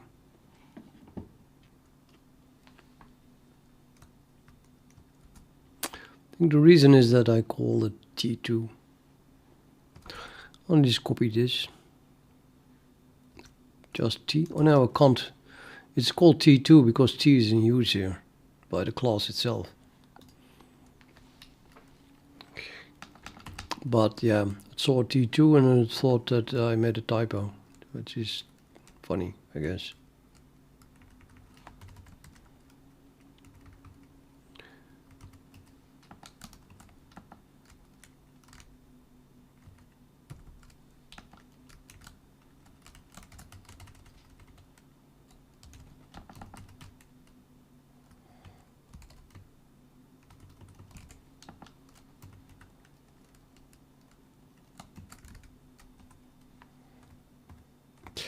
Wait a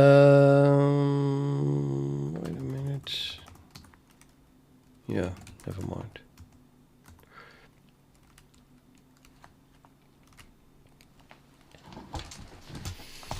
Still doesn't compile. Ambiguous overload for less than. Candidate. Spaceship operator with rewritten.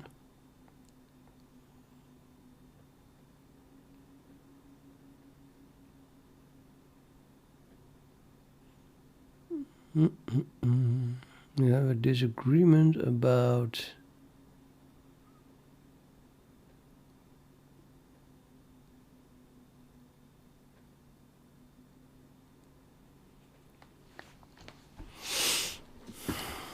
the friend.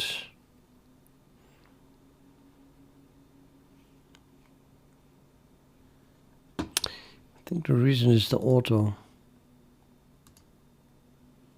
Maybe I should use auto here as well.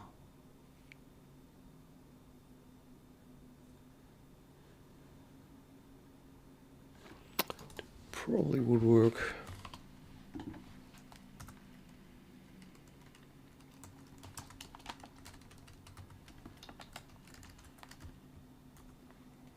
Yep.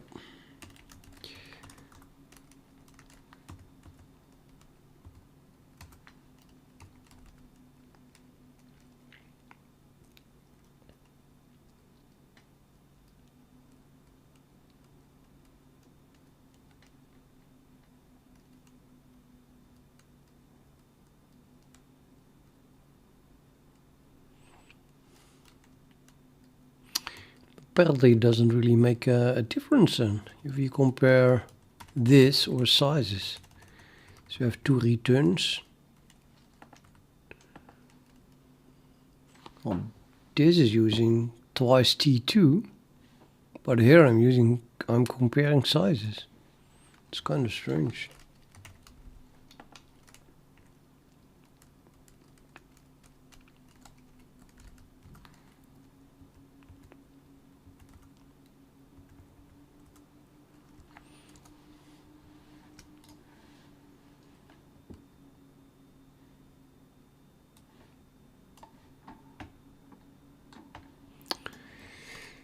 It looks like is specific to comparing T1, T2, but the function also returns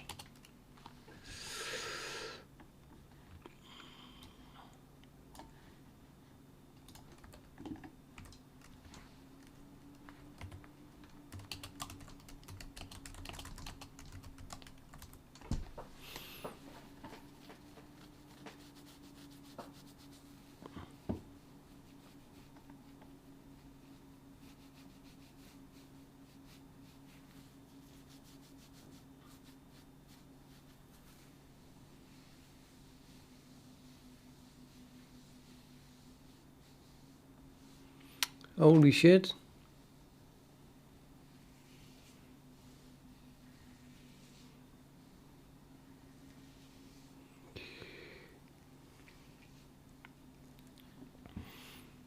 I think there's something missing here. I think there's a less than missing here. But apparently you can use auto and or whatever. It specifies the return type here. So the return type is actually standard comparison category and then a list of all possible types, and it can be returned. So we're totally going for the auto and leave this stuff to the compiler.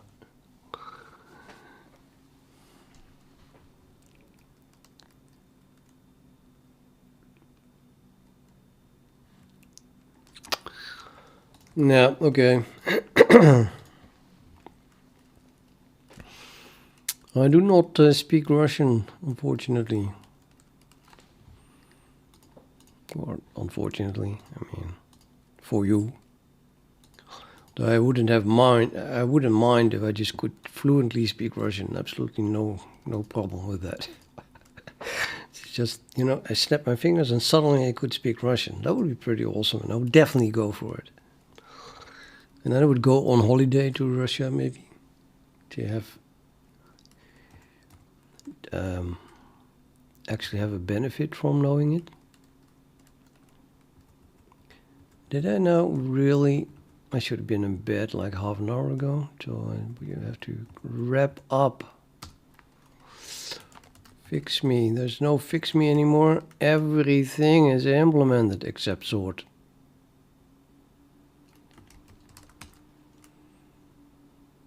Sort is being called.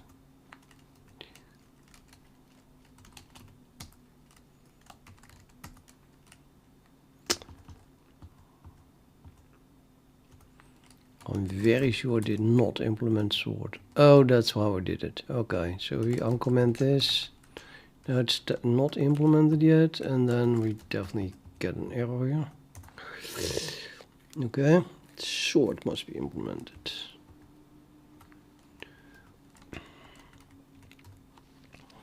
That one is kind of fun, I think. I don't know, I lost my sort. Uh-oh, sort. No, I meant just to copy that one and then put that here. And then make this a list thingy again. List t, allocator. Now I think about it, this has nothing to do with allocator, right? You just shuffle elements. Let's put it in a base class again. I don't want to have anything to do with the allocator.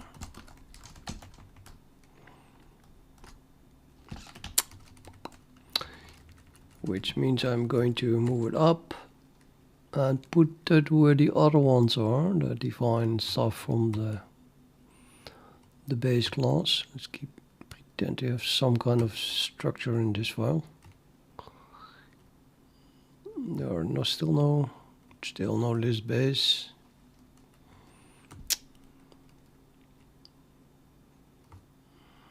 Man, I'm getting dizzy. Well, not really, but it's not easy to see where they are. Where are they? Oh, here is one. Yeah, okay, this is the point.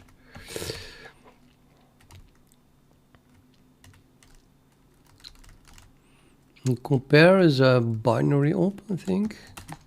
Binary predicate.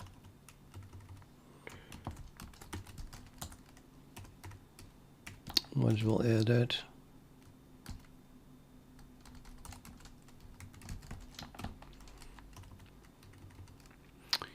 Although, yeah, if you look at the CPP reference, they don't have requires like this. They just don't have it. I think in the definition of sort. But Yeah, I don't know. Hey, go down.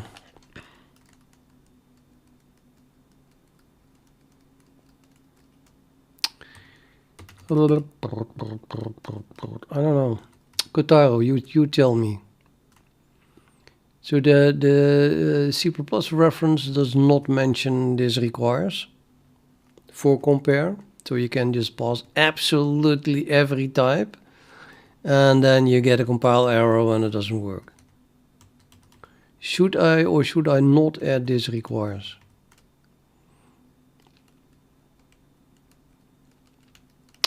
This just means that compare must have an operator parenthesis that has two arguments that you can pass tcons references to.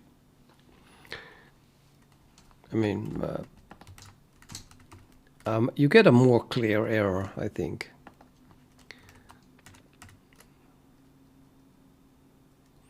And I'm definitely only wanting to compare t-types to begin with. So yeah, I don't know. I think that this is, I think it's better. You don't have to enter it. Okay, so I have to move this stuff now to the, actually we don't need that one, to the base class. Already have it in the base class. I just moved it to the base class. No, I didn't.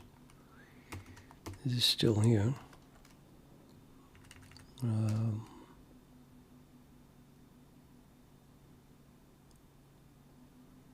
Can move this also to the base class. Why is it even a friend in the first place?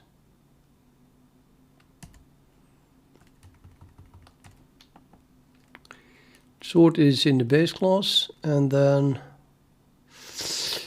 I need my requires here, which I didn't copy.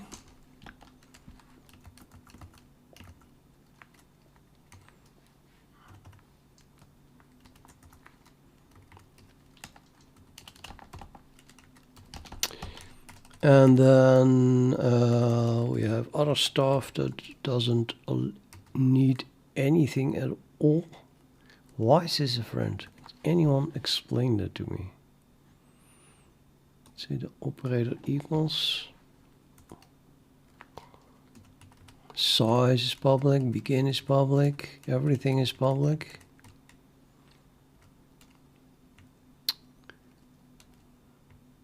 This spaceship operator thing, where is that? It's also not using anything. It doesn't have to be a friend at all. Begin and blah blah blah size. Yeah, okay. So these are not needed at all. Now unique destroys stuff, so or calls erase, which destroys stuff. So that has to do with the allocator. Remove as well, of course. Swap. Oh, that swaps the allocator. Okay, so even though that's, in my opinion, not necessary, but I think the allocator is stateless, but well, Claude disagreed, so I'll just leave it here. Resize would maybe, yeah, has to delete stuff or allocate stuff. This has to add stuff or erase stuff. Assign is a clear, so that is also erasing stuff. Insert, add, clear itself, get the allocator, of course, and then all the constructors. I think we had to have a clean allocator related interface here, and the rest is in the base class. S is sort, and now we have to implement sort. Ha ha ha ha. I think I'm going to go to bed, but I will reveal what, so I'm not going to bed apparently. What I wanted to do is, because that was what I found, it's called, shuffle, no, unshuffle, unshuffle, sort, I think. Unshuffle sort. I found this one.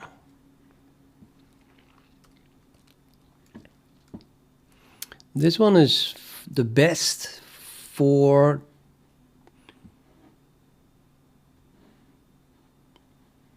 it doesn't say, yeah.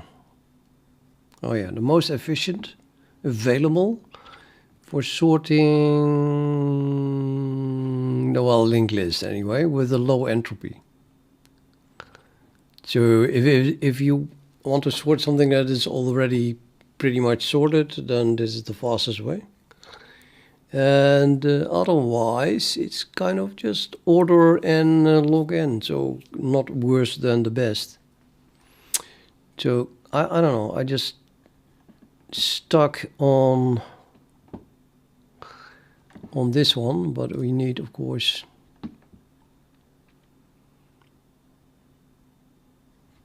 this is the author, archive, unshuffle,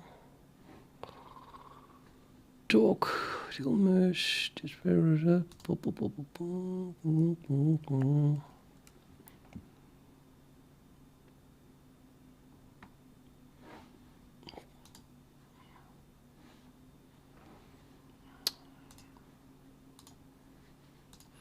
oh no, and I have to go to bed very quickly, so yeah, I'm not going to log in if I want to read something.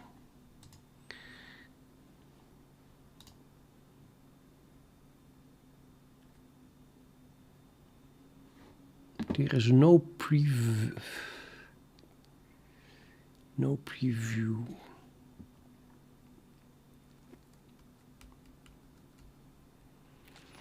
It's not stable, I think. No. No, it's not stable.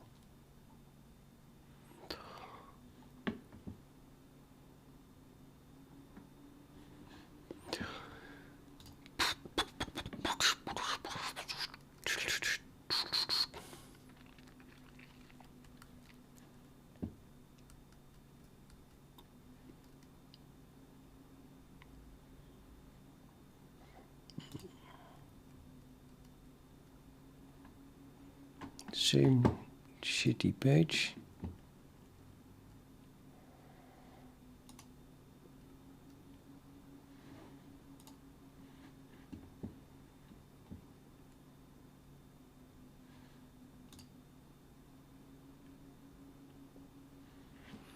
Unshuffle.doc. Yeah, well, okay. Save and then quickly.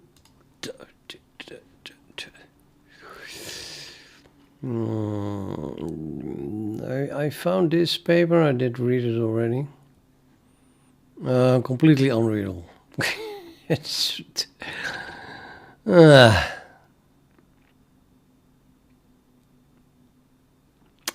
it's not really understandable. Plus, when is this published? You want to have the latest one.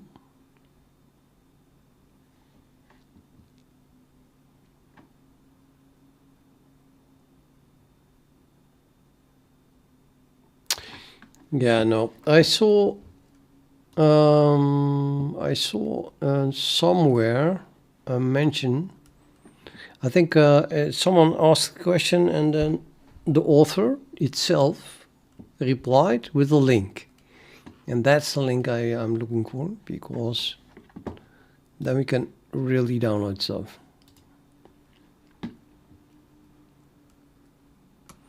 Yeah, it's a phone number. Yeah, why not? What is this? Want your meaning relay? Yeah, I don't think so. It's just one of those hooks. Like, I don't know how they do it, but you Google for random words and then they just pick that up like that. They must pay loads of money to Google.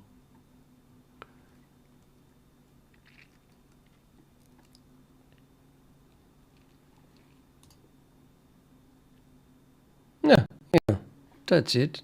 Art casual. I don't know anything about it, but I've invented on shovel sort and first published a paper about it in 1986. Here's a link to the paper I'm preparing to publish with an updated version. And so if then we click on this, we get this. This was unreadable, yeah, but it's the same thing, yeah. But I can't really understand it's way too unclear. So I was hoping to download the implementation that he also had a link to. Where is that link? There was a link here.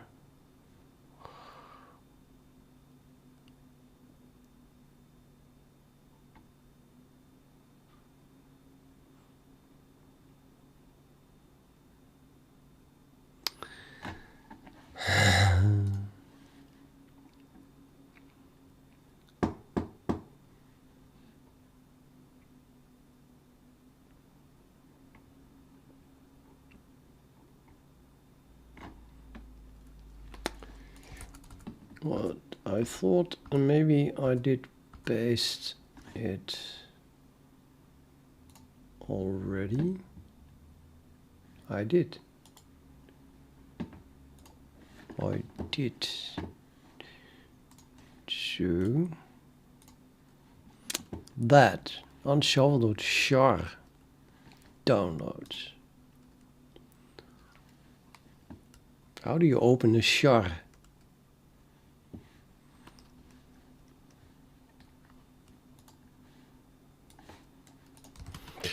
cd downloads ls-ltr and then file unshovel char and POSIX shell script. You can execute it. That's dangerous. This is unshovel.char shell archive produced by, I guess I can show this. Produced by blah blah blah blah. Don't worry, trust me and just run it.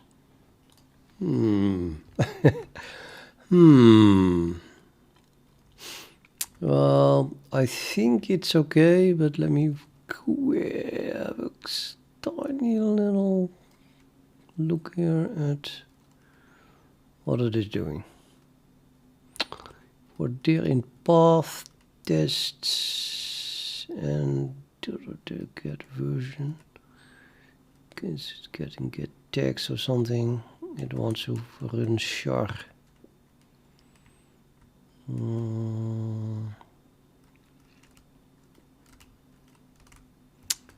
What the hell is char? And get text.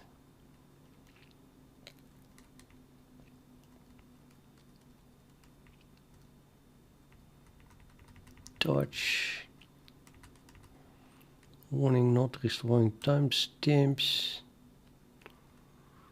Lock directory.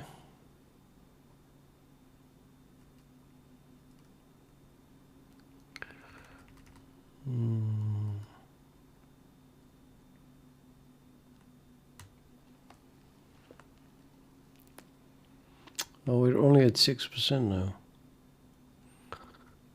But I guess the rest is basically what it has to unpack.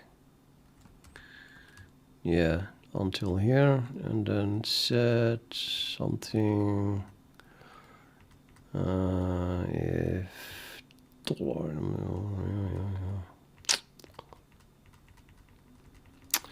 yeah, well, okay, I'm just gonna trust this guy because of course it's hard to be sure if it is not built in all kinds of backdoors.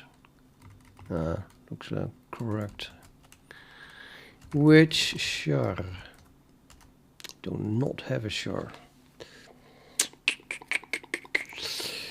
So if I run this thing, then I should get an error because we don't have sure. No, it just works. And of course I put everything in the current directory. No.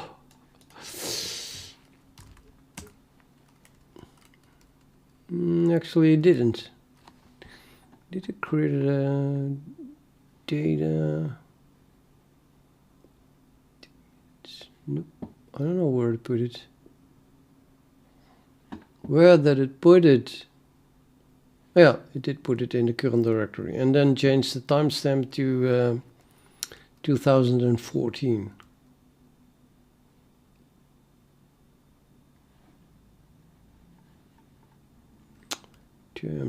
Damn.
Oh.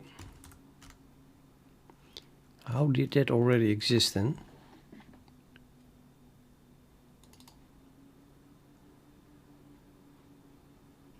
Oh yeah. No, nobody gets that.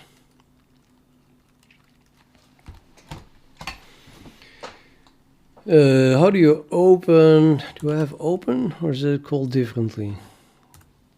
Open, no, it's can't remember the name.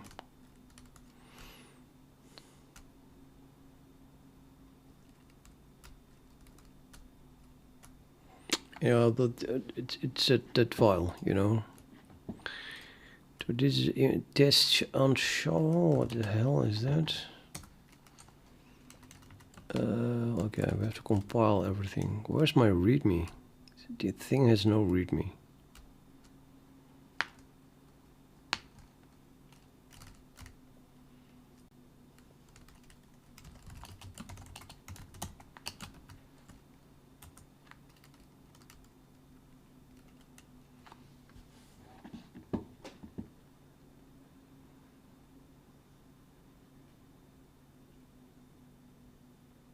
Looks like this twice the same thing with and without extension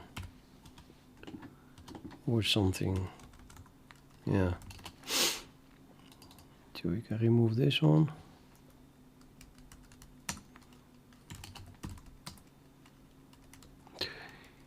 And what the hell is that with a capital H?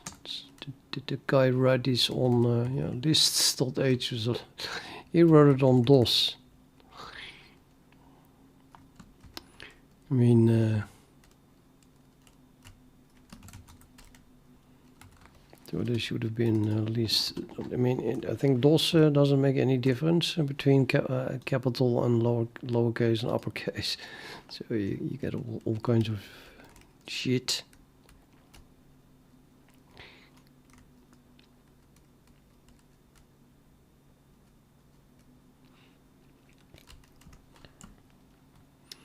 What language is it in? Well, CC, yeah, that should be C++. C++. Nobody knows what standard it is, so let's just try to compile something like the test, and then of course everything else. P on what? Well, I don't know what we will need. That probably this. Why is there a P in front of this?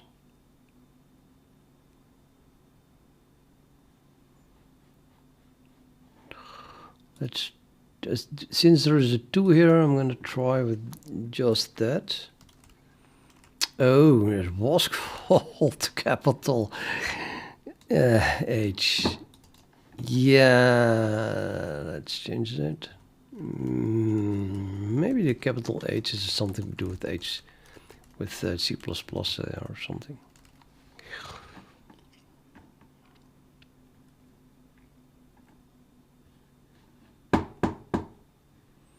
TV used. Do you think he ever compiled this? Oh, that would be horrible. So it's seriously.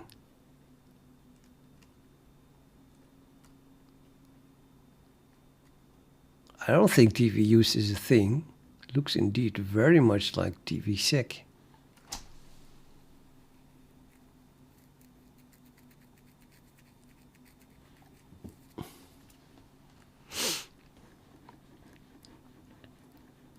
Yeah, it's struct time file, so it must be that. So that means that he never compiled this. He added a test that he never compiled himself. That's downright scary.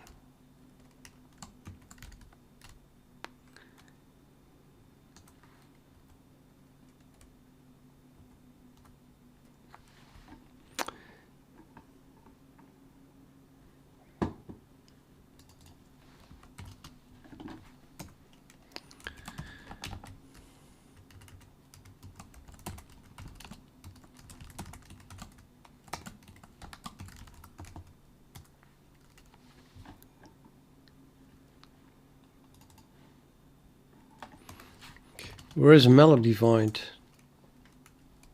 It's so not C++ this. Malloc is defined in... Is that? Well, he did rewrite it in 2014, so C++ 14 should work. I'll just I'll translate it to C++ 20 eventually. No, I'm not going to use this code. I just want to look at it so I understand how the algorithm works. It would be nice if it compiled though, and then the test did run.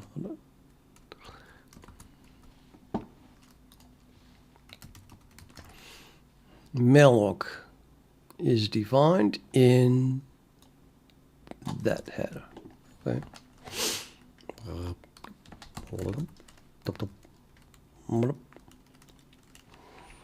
Yep. And you can't do that. Char pointer.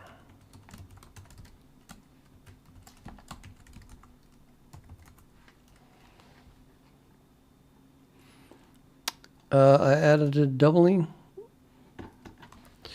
Maybe I read the error wrong. I just thought that malloc was not defined. Yeah, you're right. So I read the error wrong. I just thought, oh, it doesn't know malloc. But invalid conversion from to. Okay, that's consts. Const are gone.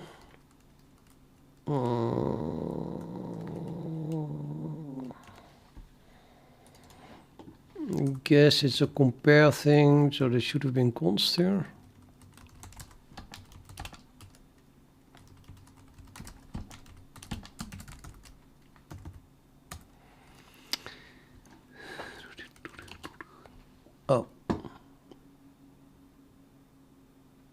Oh, gar.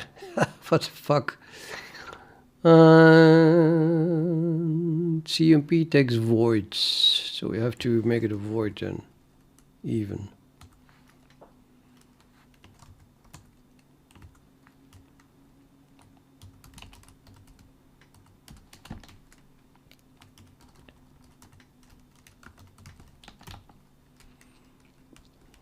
I guess this does not work.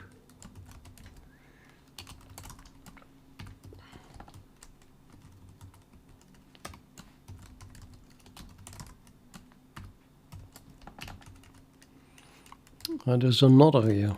Another one that's probably not going to work. So let's just fix that immediately, or it is doing the same thing really. Oh no, it's dereferencing it here. Okay, so in the end we need that for the string compare. What do you mean C++? This is so bad. That this guy is daring to use .cc at the end. It's like 100% C code. 100% C code.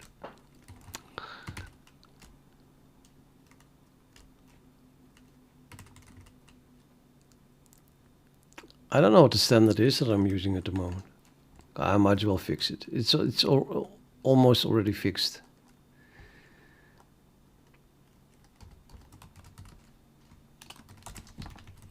I don't think it's not that much.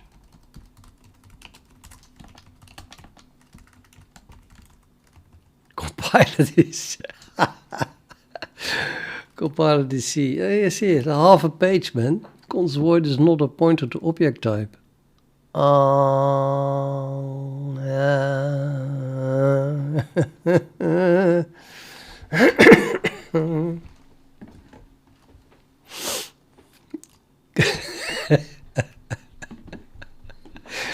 Yeah.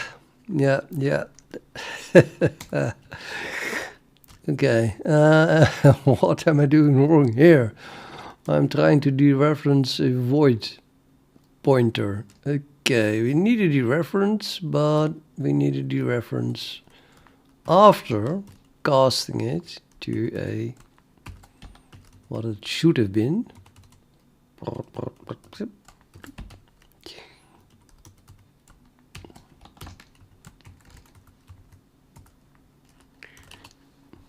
Too few arguments to time div.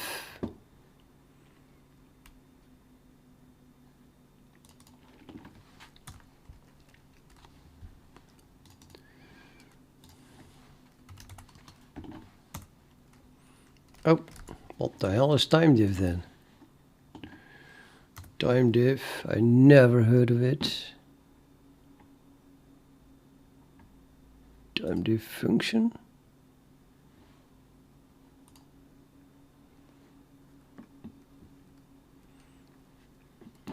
Unit start end. And where unit is one of these things.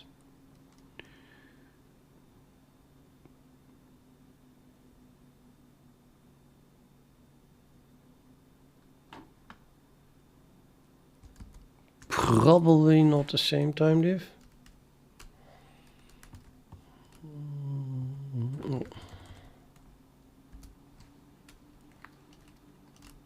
I think this time div is supposed to be a macro or something.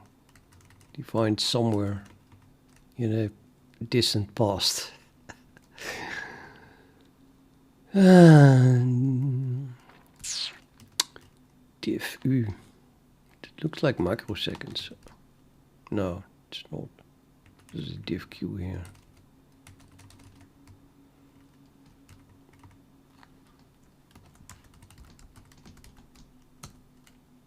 Oh, it's defined here. He defined it himself. And then this thing didn't compile. Oh boy. Start, end, and then a time val pointer. What is a time val pointer for?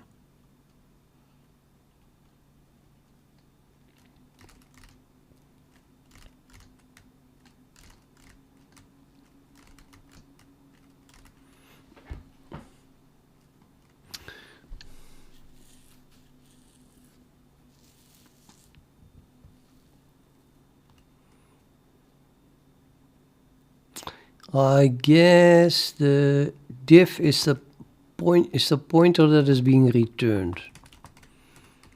So that means that I think it was the whole time. This was probably added as an afterthought. Because someone complained or so, that time diff wasn't defined, and then he added it, but it never compiled it because he had a typo here.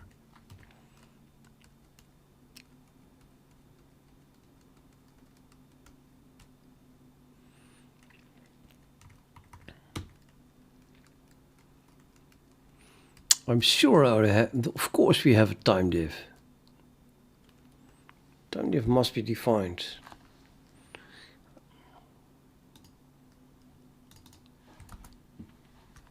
Claude. Let's ask Claude. Does there exist a library macro or function that gives the result of the difference of two timeville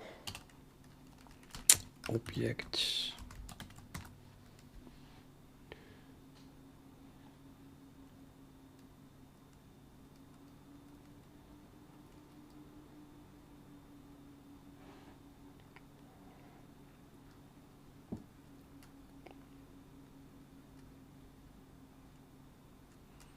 Timer sub AB. It's a macro defined in systime, and you have to pass the result, where then result is just written to directly, so that must be a pointer. So I guess this is what he meant to use.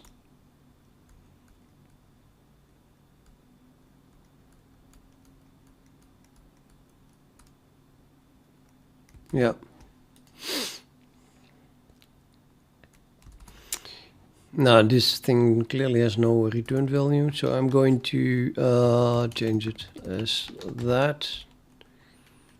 And then hopefully it doesn't get called too often. No, just a few times.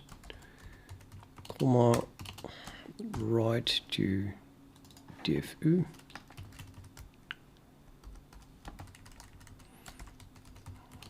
Write to div q.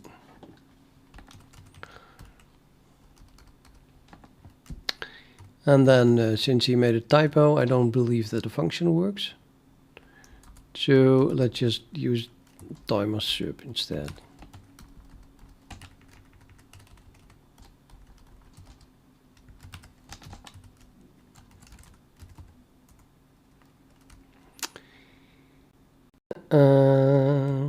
It's a non-pointer type timeville. The other ones, oh, the A and B also have to be pointers. Everything is a pointer.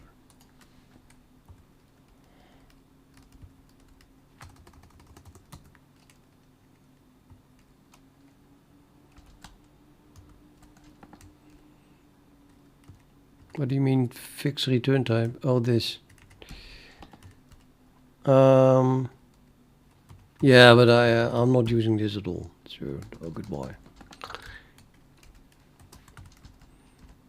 I don't trust it because it had a typo in it. So the guy has never ever tested it. I'll just use this existing macro. Undefined reference to unshuffle. Does this mean that we cannot use p unshuffle, or does this mean that I just don't have to include this at all, and we should have included this? Don't say anything. I don't want to hear it.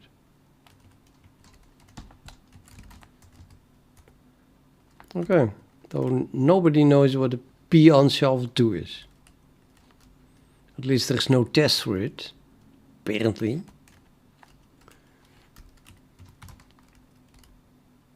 And now it's kind of wiped my hard disk because I didn't look at the source code. Starting data input from standard in. Interesting.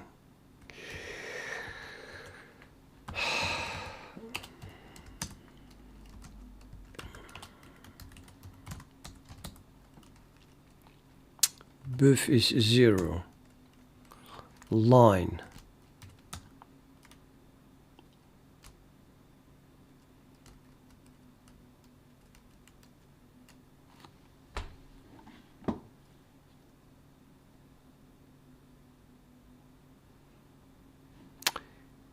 This whole thing was never tested, I tell you. I tell you, it was never tested.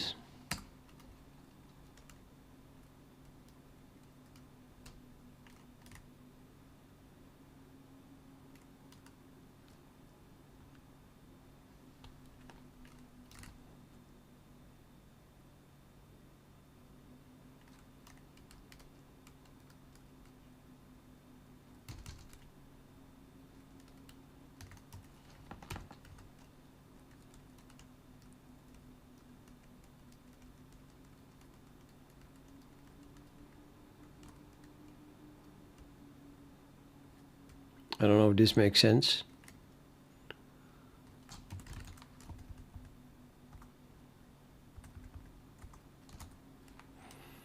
Yeah, I don't know. What does it want me to type?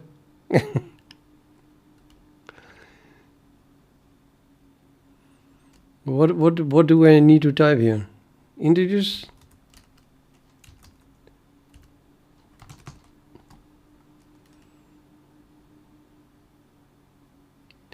I quit it because my sound started to drop away, which probably means that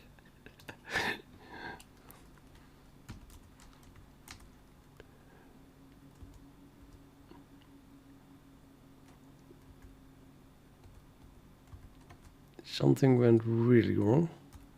Okay, I'll try it again.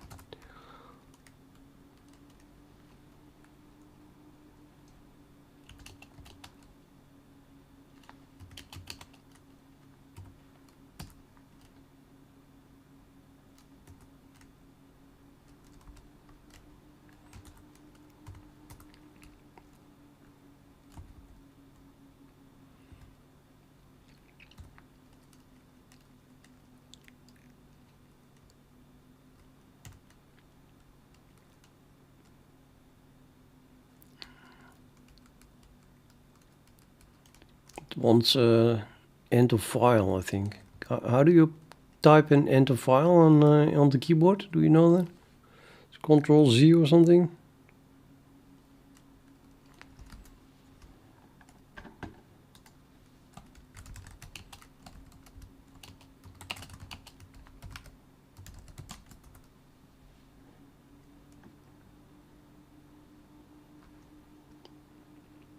Control D or C. Z, I mean. I think D.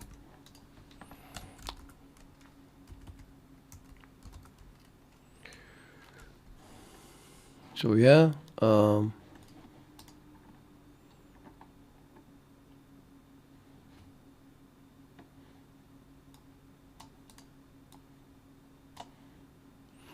but if it looks until, then I probably should enter them one by one.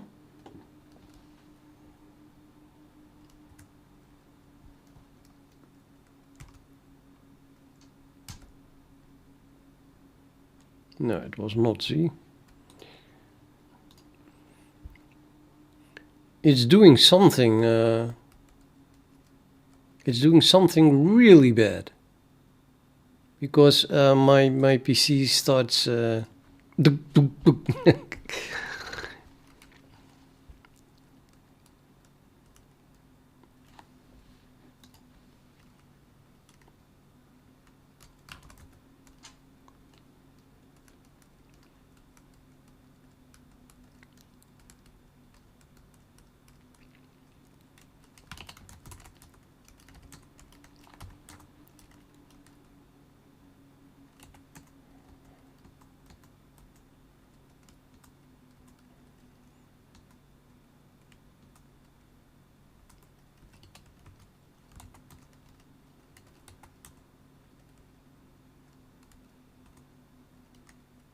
Oh, that didn't. That didn't work. Shit.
I don't see a help. That's not going to help. Input complete. Starting sort with unshuffle.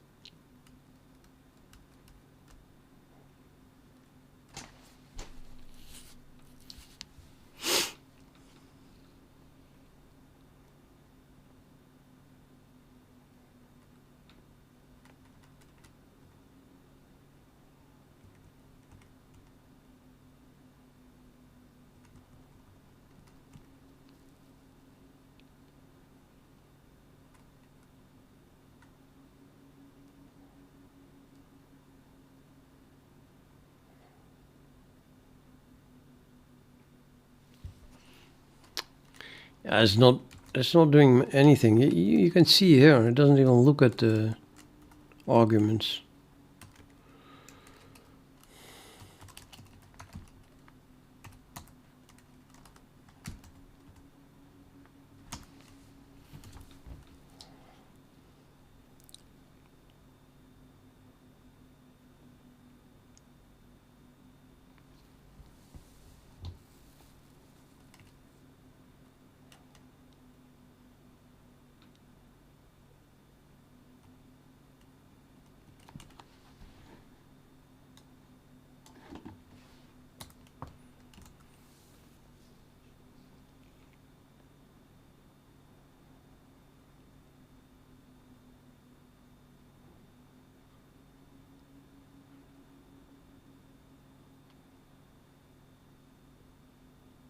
Oh, yeah. Funny. So array list is a array of character pointers. Probably need to type in words. I think there's a list of words. Dream standard in. I probably need to make a file with words, strings, and then it's gonna read that. So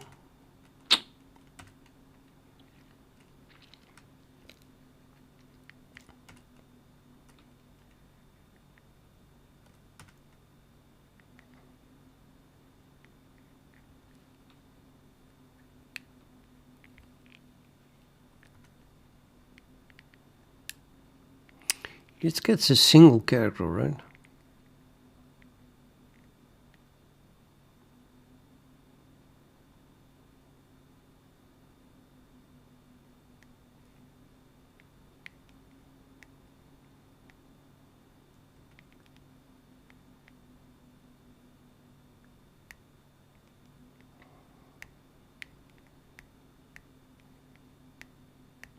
The whole code doesn't make any sense whatsoever.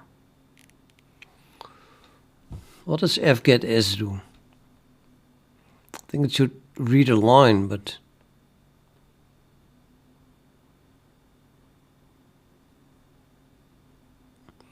No, it's using with character pointers.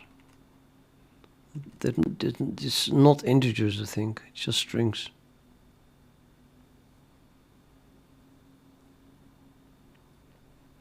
Would work with if I type integers as well, but you can type any word, I think.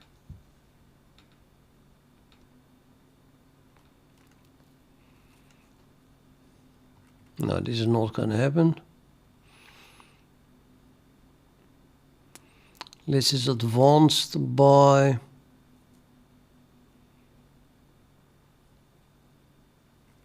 this. What the hell? Okay, I can't understand that one. I'm trying to concentrate on array list first, because at least Q sort is known.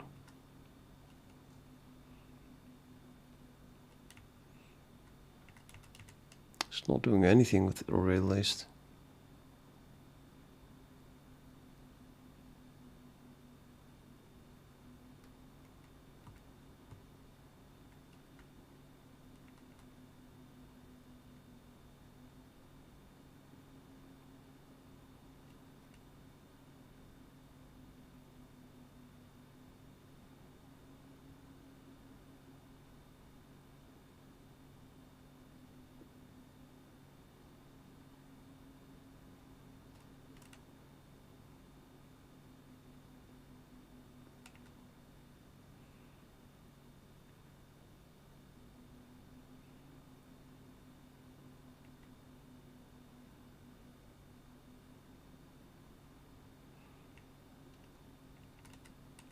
Yeah.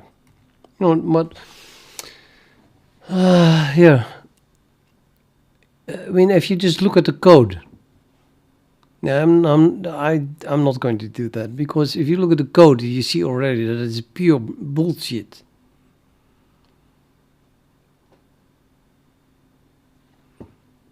Just allocates uninitialized memory from the heap. Yep. Reallocates it if you input more than 10,000 things, but you don't, because that would be yeah, at least 10,000 characters, maybe 10,000 lines. And then it uses it. It tries to sort an uninitialized piece of memory here. It just makes no sense whatsoever.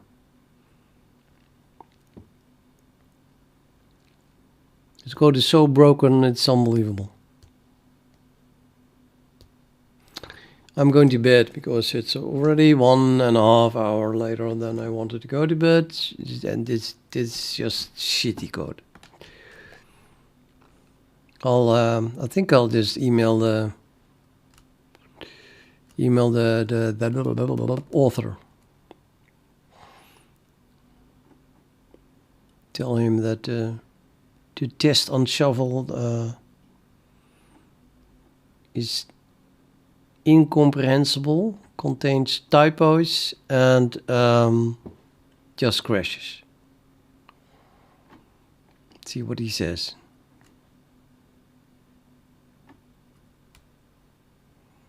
I still want to have a look at the unshuffle, but nobody made an unshuffle sort implementation. It already exists since 1985. The guy is still alive, because he pasted it, he improved it in 2014. Why is there no other implementation of this?